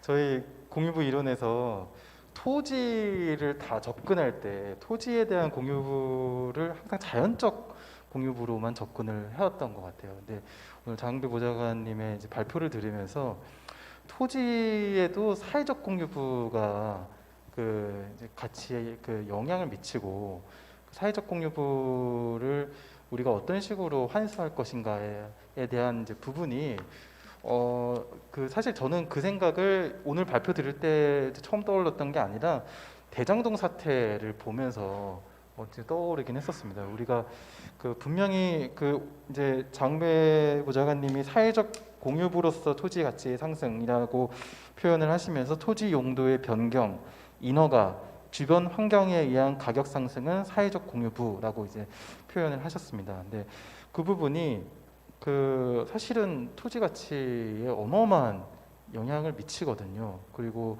그렇다면은 그 부분에 대한 우리가 그 어떤 식으로 환수를 할 것인가, 아니면 또 공유부니까 또 어떤 식으로 모두의 몫으로 그 돌릴 것인가에 대한 고민들, 구체적인 수단들 이런 것들이 분명히 필요한데 거기에 대한 우리가 대안을 담지 못했었고, 그리고 오늘 장배 보좌님의 그 발표에서도 일부 대안이 담겼으나 아직은 조금 더 고민이 필요한 부분이 있을 것 같다는 생각을 하면서 들었습니다. 여튼 토지에 있어서도 사회적 공유부를 적용해야 되고 우리가 공유부의 개념을 그쪽으로 더 확장시켜야겠다라는 생각을 첫 번째로 하게 되었습니다. 그리고 두 번째는 그렇다면은 환수입니다. 어떤 식으로 환수를 할 것인지.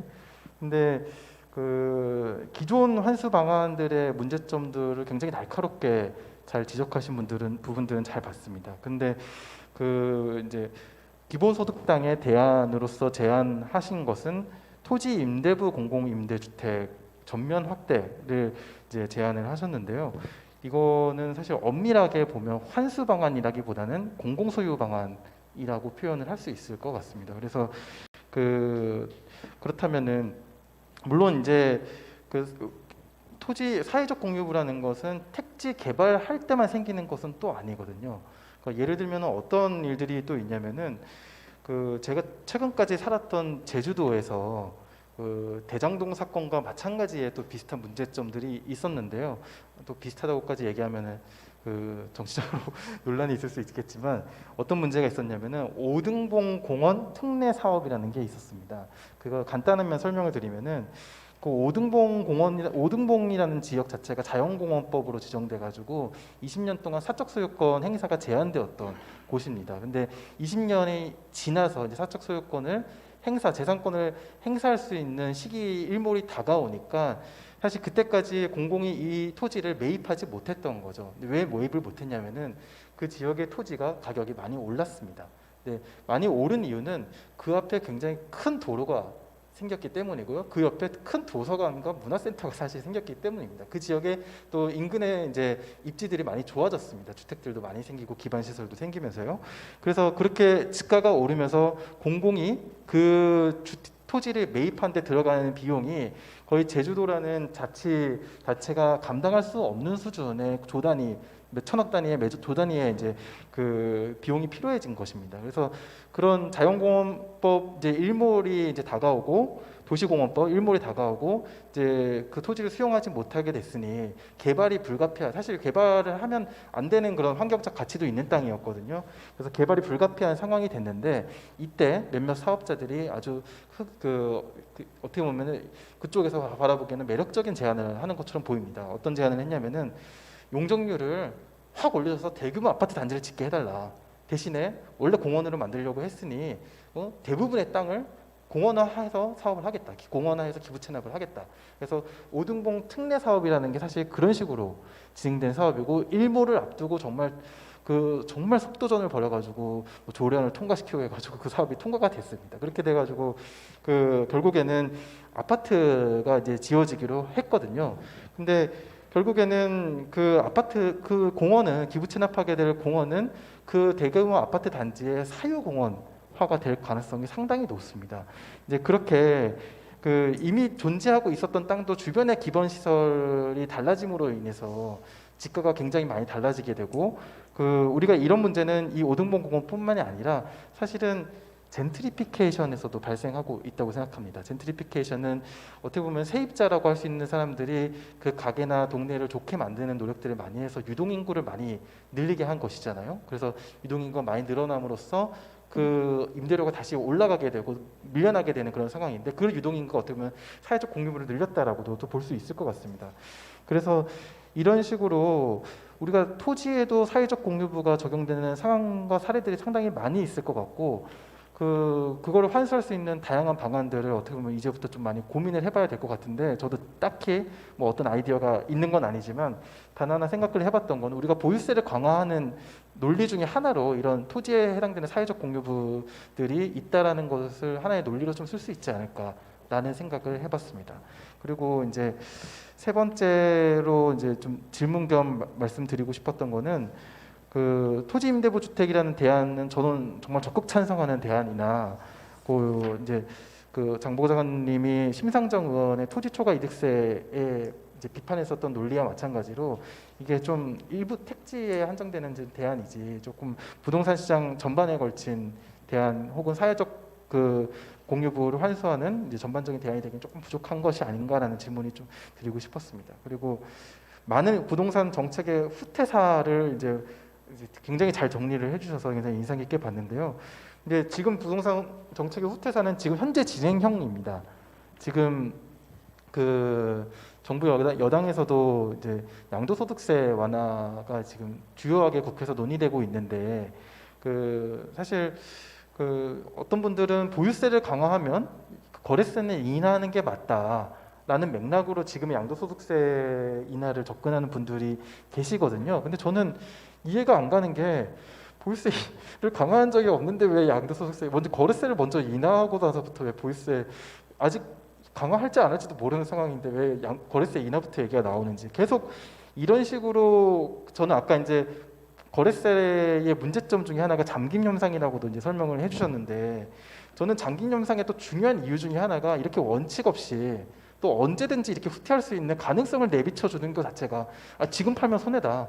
언제 한번 기회 열어줄 텐데 그때 팔아야지. 그러니까 그런 식으로 생각할 수 있게 만드는 그런 어떻게 보면은 이제 정책의 일관성 없는 정책들, 그게 잠김 현상의 또 중요한 이유가 아닌가라고 생각이 들었거든요. 그래서 이게 후퇴의 가능성이 엄청난데 아까 그 소장님께는 제가 부동산 세금의 정치를 어떻게 돌파할 것인가 마지막 질문 드렸던 것처럼 이 후퇴의 가능성을 어떻게 구조적으로 바꾸려면 어떻게 생각하시는지 이런 질문까지도 드리고 싶었습니다.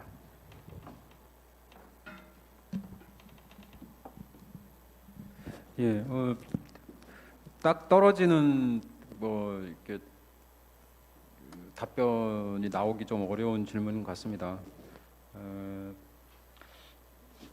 양도소득세 지금 뭐 인하하는 거는 거의 뭐 확정된 것 같고, 비단 뭐 양도소득세뿐만이 아니고요. 올해 그 세법 개정안 이제 뭐 한참 다루고 있는 중인데 거의 모든 세금이 다 감면이에요. 감면 하고 있는 거 연장하고 그다음에 새롭게 감면 제도 만들고, 사실은 뭐 정부는 주로 기존의 제도들을 연장하는 정도 수준에서 감면을 한다면 개별 국회의원들 정당들이 너무도 많은 감면 법안들을 내놓습니다. 뭐 지금은 뭐 1주택자 양도소득세만 뭐 문제가 되는 게 아니고 하여튼 모든 세금이 다 그렇습니다. 근데 그냥 보유세 강화하는 조건으로 해가지고 거래세는 좀 인하하는 게 맞다. 이건 뭐 저희들도 보유세 강화 주장하면서 그 기본 방향으로 계속 얘기해왔던 건데요. 지금 이제 뭐 조세 저항하는 어떤 측에 있는 분들이 이 얘기 나오는 거는 그냥 보유세가 자동으로 인상된 거잖아요. 이 집값 뭐 부동산 가격이 상승하면서, 물론 이제 지난해 그 1주택자 빼고 그 다주택자들에 대해서 종부세 좀 중과하는 제도 세율 인상한 건 있었습니다. 근데 사실 1주택자들은 여러 가지 좀 감면 혜택이 있어서 그게 그 효과가 없고, 또 최근에는 보유 종부세 부과하는 1주택자 기준까지 상향해서 그렇게 세부담이 없는데도 불구하고 그렇게 그 얘기를 꺼내드는 이유는 그냥 보유세가 많이 올랐으니까 거래세를 많이 낮춰달라 이런 건데, 뭐 이것도 못 하겠고 저것도 낮춰달라 뭐 이런 요구로 이해하시면 될 것 같습니다. 그리고 좀 정치에 대해서 얘기를 했는데요. 저도 좀 그 토지 기본소득 토지세법 이렇게 준비하고 또 그 이후의 경과들을 좀 보면서 자주 쓰는 말인데, 조세 저항이라는 말을 많이 저도 쓰거든요. 그래서 이걸 극복하려면은 이 기본소득으로 이렇게 배당하는 게 수단으로서 굉장히 유용하다 이런 얘기를 이제 많이 하고 있는데, 또 한편으로 이런 생각도 들어요. 그러니까 조세 저항한다라는 게 무슨 뭐 반란을 일으킨다는 건가? 그건 아니잖아요. 저항이라는 게 결국은 최종 신급에서는 표로 안 찍어준다라는 거, 누군가를 심판한다라는 건데, 그러면 우리가 종부세 얘기할 때 이해관계자들이 그렇게 소수인데, 그러니까 보유세를 강화시키거나 세부담이 늘어나는 것에 대해서 이해관계 소수인데도 불구하고 왜 표는 그러면 그것에 그러니까 정치인들은 벌벌벌 떠는가, 소수의 이해관계자들한테. 결국은 한 절반 정도 이상의 국민들은 나의 이해관계하고 무관하게도 그분들의 이해관계에 동화되어 있다라는 거죠. 이렇게 표가 결집되어 있다는 뜻이기도 하고요. 그거는 분명한 사실인 것 같습니다. 그리고 또 하나 느낀 점은 뭐냐면, 저는 그러니까 지금 현재 뭐 설문조사 해가지고 그 보유세 강화하자, 토지세 도입하자 이렇게 해가지고 다수 여론이 나오는 그런 걸 기다려서 이게 세금이 도입될 것 같지가 않아요. 정말이지 저희도 기본소득 토지세법 얘기하니까 뭐 일부의 사람들은 뭐 좋은 생각이 이렇게 얘기하지만은 뭐 관심이 없거나 아니면은, 그러니까 우리는 이렇게 저렇게 해서 조세를 가지고 또 기본소득이라는 수단을 가지고 이해관계 동맹을 형성해 보자라고 얘기를 하지만, 그게 딱 정책으로 던져지고 정말 엄청나게 그 공론화 과정을 거치고 이런 과정을 거쳐서 소기 과정을 거쳐가지고 다시 한번 여론조사 결과가 나오지 않는 이상은 정치권에서 어떤 바뀐 여론 지형을 가지고 그거를 도입한다라는 거에 대해서 그렇게 낙관적이지 않습니다. 오히려 사실은 저는 결단일 것 같아요. 그러니까 제도를 도입함으로써 비로소 이해관계가 확고해지고 공고해진다고 생각이 들어요. 그러니까 원인과 결과가 구체적으로 이해관계가 돈으로 이렇게 계산이 되고 그게 효능이 느껴졌을 때 그때 비로소 확고해지는 거지. 야, 정책을 딱 던져놓고 너의 이해관계가 이거니까 이걸 좋아해줘라고 해서 그 결과물로서 제도를 도입한다라는 거는 좀 어렵지 않나 이런 생각을 좀 하고 있습니다. 그리고 토지 임대부 얘기 말씀드렸는데요. 그러니까 뭐 맨날 강조드렸지만 그 대전제는 지가를 하향 안정화시키는 거다. 그래서 그 뭐 저희 나라가 구조적으로 좀 땅값이 다른 나라보다 높은 이유도 있긴 있습니다. 인구 밀도도 높고 뭐 산악지대도 많고 이러면서 그런 이유도 있는데 그걸 다 감안하더라도 너무 높으니까 그걸 좀 어떤 그 경제 수준에 상응하는 정도의 그 경제 현실에 상응하는 정도 수준으로 낮춘 상태에서 공공이 이게 토지 매입량을 늘려가야 된다라는 대전제를 말씀드리는 거고요. 일단 한번 뭐 이렇게 좀 시작하는 게 더 중요하잖아요. 근데 이제 말씀드렸다시피 이 어떤 보유세 강화를 통해 가지고 지가를 하향 안정화시키는 전제 없이 이런 걸 던져놓는 거는 그냥 시범 사업 비슷하게 해서 우리도 이런 거 하는데 잘 안 된다라는 알리바이용밖에 안 될 것 같은 생각이 좀 있습니다.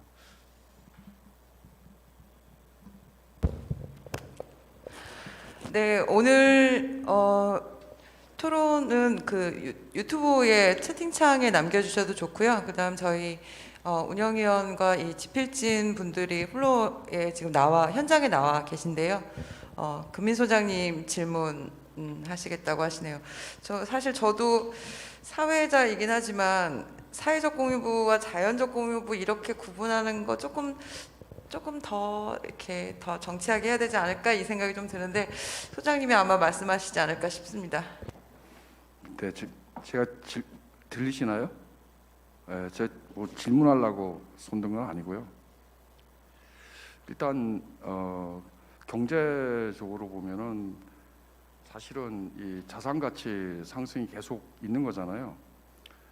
그리고 한국은 좀 지나치게 지대 추구 경제로 넘어간 거죠. 최근 한 5년 동안. 그러니까 여기서 토지 가치 상승에 대해서 어떻게 접근해야 되냐면은 사실 평균 인플레이션율보다 높이 상승했다 그러면 거기서 사실은 지대가 발생한 거라고 보시면 되는 거라고 봅니다. 좀 다른 나라 같은 경우에도 부동산 가격이 뛰었는데 일부는 테크펌 이런 데 흘러가기도 했죠. 근데 한국은 거의 이제 부동산으로만 흘러가서 지난 5년간 제일 높은 상승률 보이고 있지 않나 이런 생각이 들고요. 그러니까 교정과세적인 측면에서 보자 그러면은 뭐 어떻게 하든지 이 지대 추구 경제를 뭐 혁신 추구 경제로 바꿔야 되기 때문에 여기에서 이제 보유세, 토지세를 활용하는 거죠. 이게 경제적인 측면입니다. 근데 이 한국 보유세 세율이 굉장히 낮잖아요. 세율이 굉장히 낮습니다. 근데 미국의 3.1% 수준을 올리려고 그러면은 배당과 연동하는 게 좋다. 교정과세라는 관점에 접근하면은 이게 재정과세가 아니니까 뭐 세수를 그렇게 이렇게 쓰고 저렇게 쓰고 할 필요가 없어요. 전체 세수 규모가 중요하기 때문에 전체 세수 규모를 늘리는 방식으로 뭐 배당하고 그리고 세수 규모를 세율을 많이 올려서 세수 규모를 올려서 가격 하락 안정화 효과를 극대화하겠다 이렇게 생각할 수 있는 겁니다. 그러면은 이 지대 경제로 흘러가는 그 화폐 플로어가 뭐 혁신 투자로 흘러간다든지 이런 이제 변화가 일어나겠죠.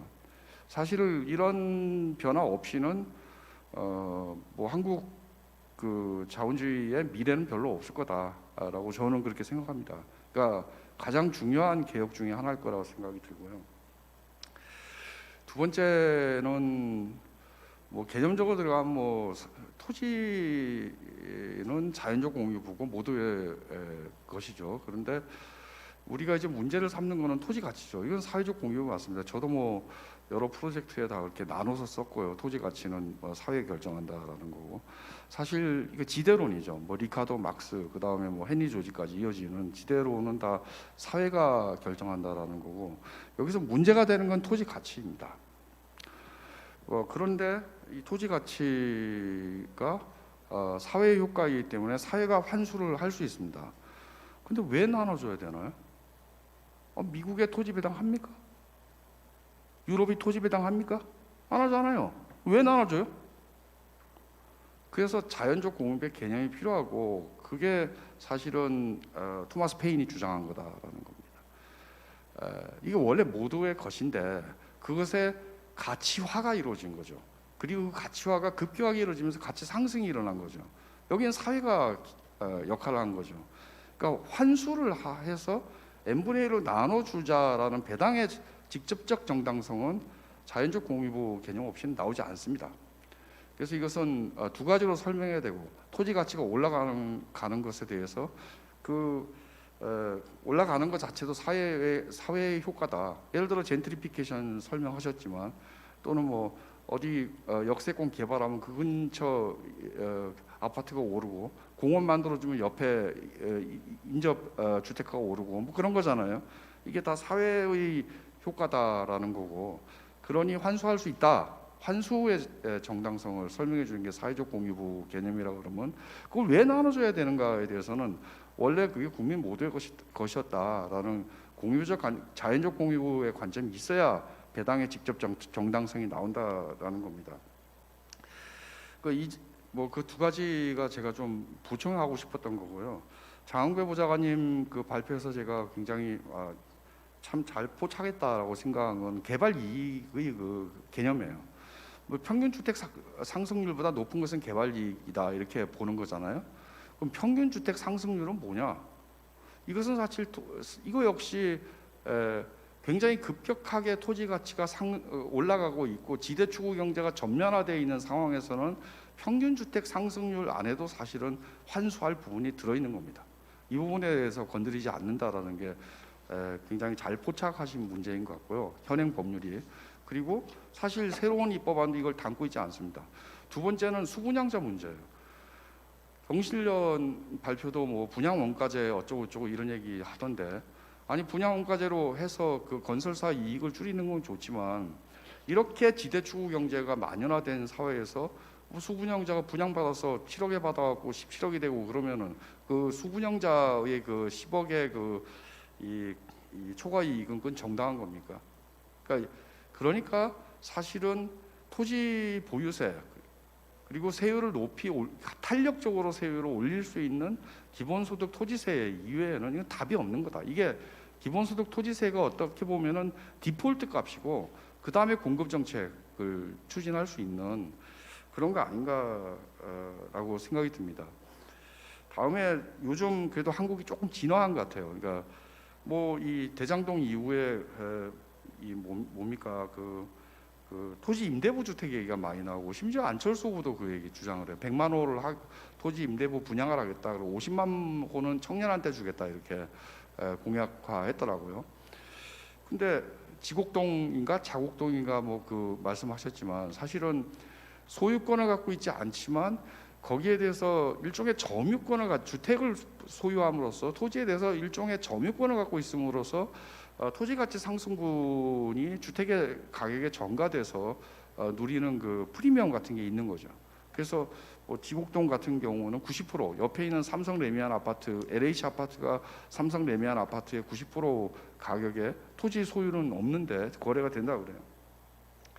그러니까 사실은 이것도 뭐 분양을 하더라도 임대주택으로 하든지 아니면 분양을 하더라도 뭐 공공환매수 조건부로 분양할 때 니네가 팔 때는 공공이 환매하는 거다라는 식으로 해서 해야 이 토지 가치의 초과 이득을 갖다가 환수할 수 있는 거다라는 생각이 듭니다. 뭐 다음에 환수냐 아니면 토지 가치 상승에 대한 통제냐 둘 다 필요하죠. 그래서 제가 마지막 드리고 싶은 말씀인데 그러나 환수 모델을 아무리 정교하게 짜도 50%를 환수한다, 70%를 환수한다, 그 많이 환수한 겁니까?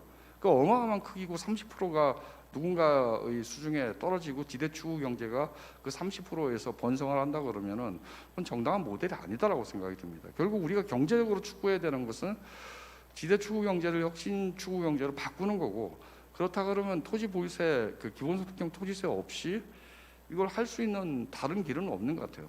다른 모든 어떤 이 뭐 토초세법이나 뭐 개발이득 환수 논쟁이나 여러 가지 법안들이 도입이 돼도 이건 공급에 대한 얘기에 불과할 거고 특히 공공 공급에 대한 얘기에 불과하게 되고요. 그리고 전체적으로 지대 추구 경제를 갖다가 진정시키고 완화할 수 있는 기본적인 개혁 이거를 대통령 선거 전에 입법화해야 된다고 봅니다. 이 입법하지 않으면 대통령 선거 질 겁니다. 기본적으로 부동산 계급 사회를 갖다가 문재인 정부가 만드는 거고 그리고 부동산 실망 투표가 지금 일어나고 있는 거고 그래서 누구도 지지하지 않게 된 거고 결자 해지하려고 그러면 다수당이 이거 법안 뭐 패스트트랙 태운다는데 토지 기본소득형 토지세 법안은 없더라고요. 다른 거 패스트트랙 태울 게 아니라 이거 해서 이걸 뭐 하지 않는 이상 그 당이 개혁하는 건 아니죠. 후보가 뭐 공약화하는 거 별로 안 다가온다고 생각합니다. 그건 뭐 공약이지 지고 난 다음에 하냐 마냐 그건 뭐 또 논의해봐야 되는 문제고 이런 거인데 지금 뭐 거꾸로 여론은 종부세 때문에 더 나빠졌다고 저는 생각 들고요. 종부세 때문에 그리고 전세 가격 뭐 이런 거 때문에 더 나빠졌다고 생각하고 뭐 부동산 실망 투표로 뭐 질 생각이 없다 그러면 민주당은 대우각성해서 부동산 계급 투표를 유도하는 것밖에 답은 없다. 저는 그렇게 봅니다. 뭐 뒤에 괜히 정치적인 코멘트를 좀 해서 죄송합니다. 그 아까 제가 말을 하나를 더 할 게 있었는데요. 그 유진상가라고 있거든요. 서대문에. 거기는 하천 위에 지어져 있어요. 건물이. 그 토지가 없습니다. 아예. 그런 부분들도 사실 상당히 많습니다. 그런 부분들에 대해서도 그 뭐 예외적이긴 하지만 그런 건 어떻게 해야 될지도 한번 같이 좀 해주셨으면 좋겠고요. 아까 그 장웅배 부장관님 말씀 잘 하신 것 같아요. 그러니까 우리가 개념적으로 뭘 이해한다고 해도 보통 사람들은 몸으로 이해를 하는 거니까 다가오기 전에는 안 되잖아요. 그래서 저는 이렇게 우리가 정책 금민 소장님 말씀 뭐 맞지만 정책을 잘 마련하지만 또 이렇게 직관적인 설명을 어떻게 할 것인가도 대단히 중요하지 않겠나 이런 생각을 좀 해봤습니다. 예.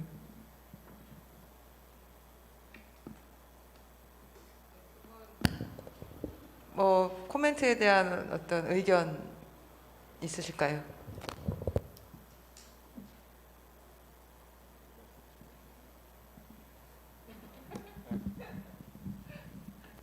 코멘트에 대한 의견은 없고요. 최근에 이재명 후보 쪽에서 이른바 코인 투자 뭐 이런 개념으로 해서 부동산 이익을 이 코인과 연동시켜 가지고 개발이 그러니까 지금 현재 우리가 가상화폐라고 부르는 거는 어떤 실물적 기초가 없는 거잖아요. 근데 거기에 대해서 개발 이익이라는 어떤 실물적 기초를 부여해 가지고 그 모든 사람들이 그 개발 이익을 좀 누릴 수 있도록 하겠다는데 제가 뭐 자세히 검토는 안 해봤는데 이건 정말 직관적으로 토지 이 기본소득 토지세 이런 국토보유세 이런 공약을 내세우는데 급격하게 선회하는 것 같다는 생각이 들어요. 사실 지금 뭐 가상 자산 원래 가세도 지금 유예될 것 같은 상황이거든요. 국회 논의 과정에서. 근데 그게 2030 표심을 잡겠다는 어떤 포석인 것 같기도 해요. 그러니까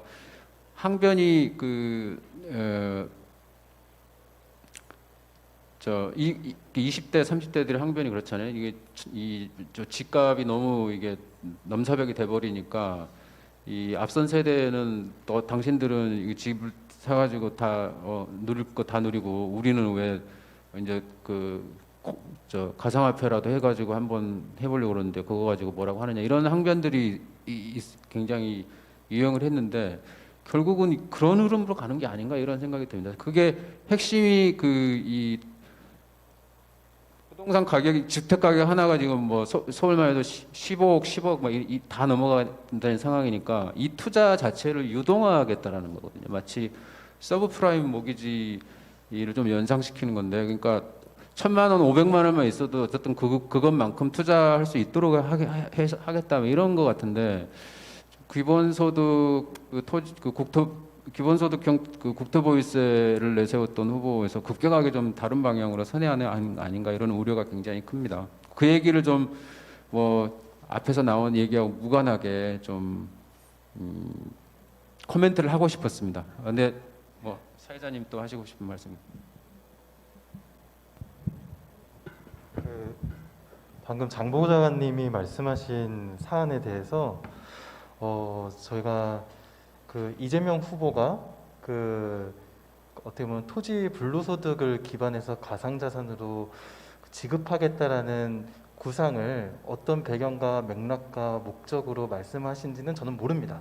예, 그걸 먼저 전제로 깔고, 다만 제가 알고 있는 각국 중앙은행들이 디지털 화폐를 어떤 식으로 만들 것인지에 대한 구상들, 또 그것과 지금 방금 말씀하시는 아이디어가 어떤 식으로 연결될 수 있는지에 대한 약간 배경 설명만 조금 드리면은 약간 이 사안에 대해서 오해하고 있는 내용들에 대한 조금은 답변은 될 것 같습니다. 그래서 일단 각국 중앙은행들이 한국은행 포함해서요, 이미 중국의 중앙은행들은 상당수 연구를 진행하고 또 실행 중에 있는 아이디어가 중앙은행의 디지털 화폐입니다. 그게 이제 CBDC라고 표현하죠. 센트럴 뱅크 디지털 커런시라는 개념인데, 그게 디지털 화폐를 우리가 생각하듯이 신용카드 포인트라든지 아니면은 뭐 지역 화폐라든지 이렇게 운영하는 것과는 좀 다르게 운영할 수밖에 없습니다. 왜냐면은 우리가 신용카드 회사라든지 지역 화폐 회사라든지 이런 회사들은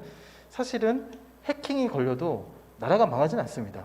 나라가 망하진 않는데, 중앙은행이 해킹이 되고 중앙은행의 통화 체계가 해킹이 된다면은 그건 사실 나라가 망할 수도 있는 사안이거든요. 그래서 중앙은행들이 디지털 화폐를 중앙은행 기반으로 만들 때, 연구할 때 항상 적용을 검토하고 있는 기술 자체가 분산 원장이라는 기술입니다. 그래서 분산 원장이라는 기술은 쉽게 얘기하면 그냥 원장이 여러 개 있는 거예요. 그냥 장부가 여러 개 있어서 언제든지 하나가 뚫려도 동기화를 해가지고 해킹을 막을 수 있는 그 기술에 불과하고, 그 기술이 사실 비트코인이나 가상자산이 얘기하고 있는 기술과 관련이 있습니다. 그래서 그런 측면에서 CBDC라는 아이디어가 나온 것이고, 아마 이제 제가 정확하게는 모르나 그런 걸 좀 염두에 둔 발언이 아닐까라는 생각이 듭니다.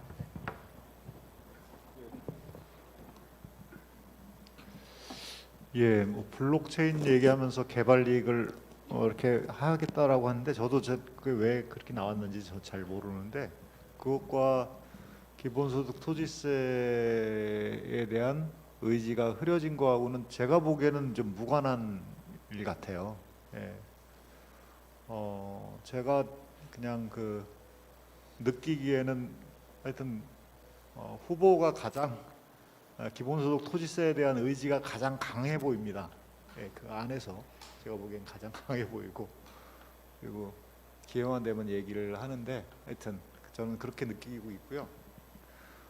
장 보좌관님이 발표하신 내용 중에 저는 개발이익 환수 자체가 이게 개발이익이 발생하게 해놓고 환수하는 것보다 개발이익이 아예 발생 안 하게 하는 게 가장 좋은데, 그래서 저는 이런 도시개발이나 뭐 택지개발이나 이런 거는 공공이 땅을 수용을 하잖아요. 그러니까 대장동에 있는 원래 땅 소유자들도 화가 나 있는 이유, 그다음에 제 기억으로는 남대문 누가 2008년도에 불을 질렀었잖아요. 그 사람도 이 땅 보상이 시원찮다고 해가지고 불 지른 거로 제가 기억을 하는데, 그러니까 농지였던 내 땅을 싸게 사가지고 그거를 조성 작업해가지고 저기 비싸게 팔고, 그리고 LH도 땅 장사해. 또 그 땅 분양받은 또 벌떼 입찰을 하든 어떻게 하든지 분양을 받은 이 건설사들도 또 집 지어서 팔면서 또 돈 많이 벌어, 초과이익 벌어. 그리고 수분양자들도 또 엄청난 돈 벌어. 내 땅을 가지고 이 사람들이 이렇게 나는 왜 보상을 이렇게 안 해줘? 뭐 이런 이제 화가 나는 건데, 아예 수용을 하면서 그걸 팔지 않으면 개발 이익이라고 하는 이 자체가 나타나지 않고 임대료로 계속 환수할 수 있는데, 그쪽으로 안 가는 거에 대해서 좀 저는 굉장히 안타까움이 있고, 저로서는 계속 구조조정을 하고 있습니다. 그 이유는 이제 처음에 그러니까 그 사업자 입장에서는 땅을 사들이고 조성하는 데 들어가는 투입 비용을 팔아가지고 빨리 회수해야 된다라고 하는 얘기를 하는데, 그 채권을 발행하면 되거든요. 근데 여기서 채권에서 우리 장 보좌관님이 예전에 어느 칼럼에서도 쓰신 것 같은데, 페북에서 본 것 같기도 하고, 채권이 이렇게 그냥 채권 얘기하면 아이고 뭐 저기 미래 세대에게 부담 주는 거 아니야? 그 세금으로 갚아야 되니? 뭐 이런 생각을 당장 하는데요. 이거는 토지라고 하는 자산을 기반으로 한 채권, 그 자산도 계속 성장성 자산이에요. 갚아 나갈 수 있는 이자가 계속 채권, 거기서 수익이 발생하고 그 수익도 계속 성장해요. 그렇기 때문에 장기적으로는 계속 갚아 나갈 수 있는 건데, 이것과 일반 채권을 똑같이 분류하고 그거를 채권을 발행하면 부채니까 너는 이제 경영 잘못했네, 이런 식으로 평가를 하는 거거든요.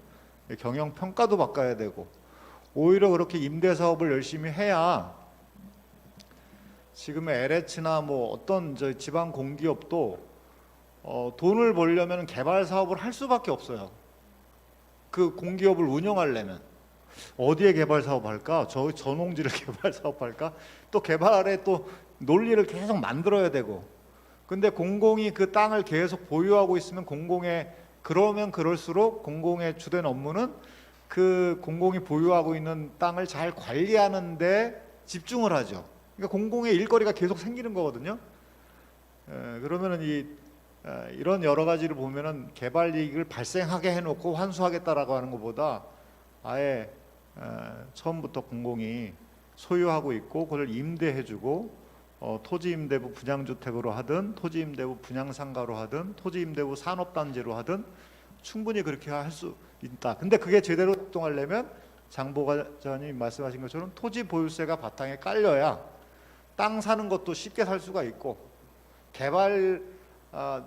민간이 개발을 할 수도 있는데 거기서 발생하는 개발 이익도 줄어듭니다. 왜냐하면 나중에 이제 개발을 한 다음에 땅값도 보유세가 강화되면 줄어들기 때문에, 떨어지기 때문에 토지 보유세 강화와 이런 공공의 토지 소유, 그런 토지 비축이나 임대를 늘리는 것은 같이 가야 된다. 그게 개발 이익 환수가 아니라 개발 이익을 원천 차단할 수 있다. 이런 말씀을 또 드리고 싶습니다. 네, 1세션이 3시 반까지인데요. 오늘 발표와 패널 분들과 플로어의 모든 선생님들이 마치 다 짠 것처럼 시간을 굉장히 정확하게 잘 지켜주셨습니다. 1세션부터 굉장히 치열한 발표와 논쟁이 있었고요. 다음 세션은 이제 4시부터 다시 시작을 할 건데요. 오늘 여기 현장에 참석해 주신 분들, 그리고 유튜브로 참석해 주신 모든 회원분들께 감사드립니다. 1세션은 이걸로 마치도록 하겠습니다. 감사합니다.